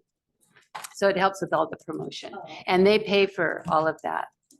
Yeah, and so it's a really cool program. And so, but they just mentioned they were all, I think it's real down, the list of priorities. So I just thought I'd put it out there as, let's remind them to sign up, because I think they all do it. I won't name the ones that did not. Name and shame from Maddie Cloud. Any other future business? Seeing none, I will adjourn this meeting at 9:26.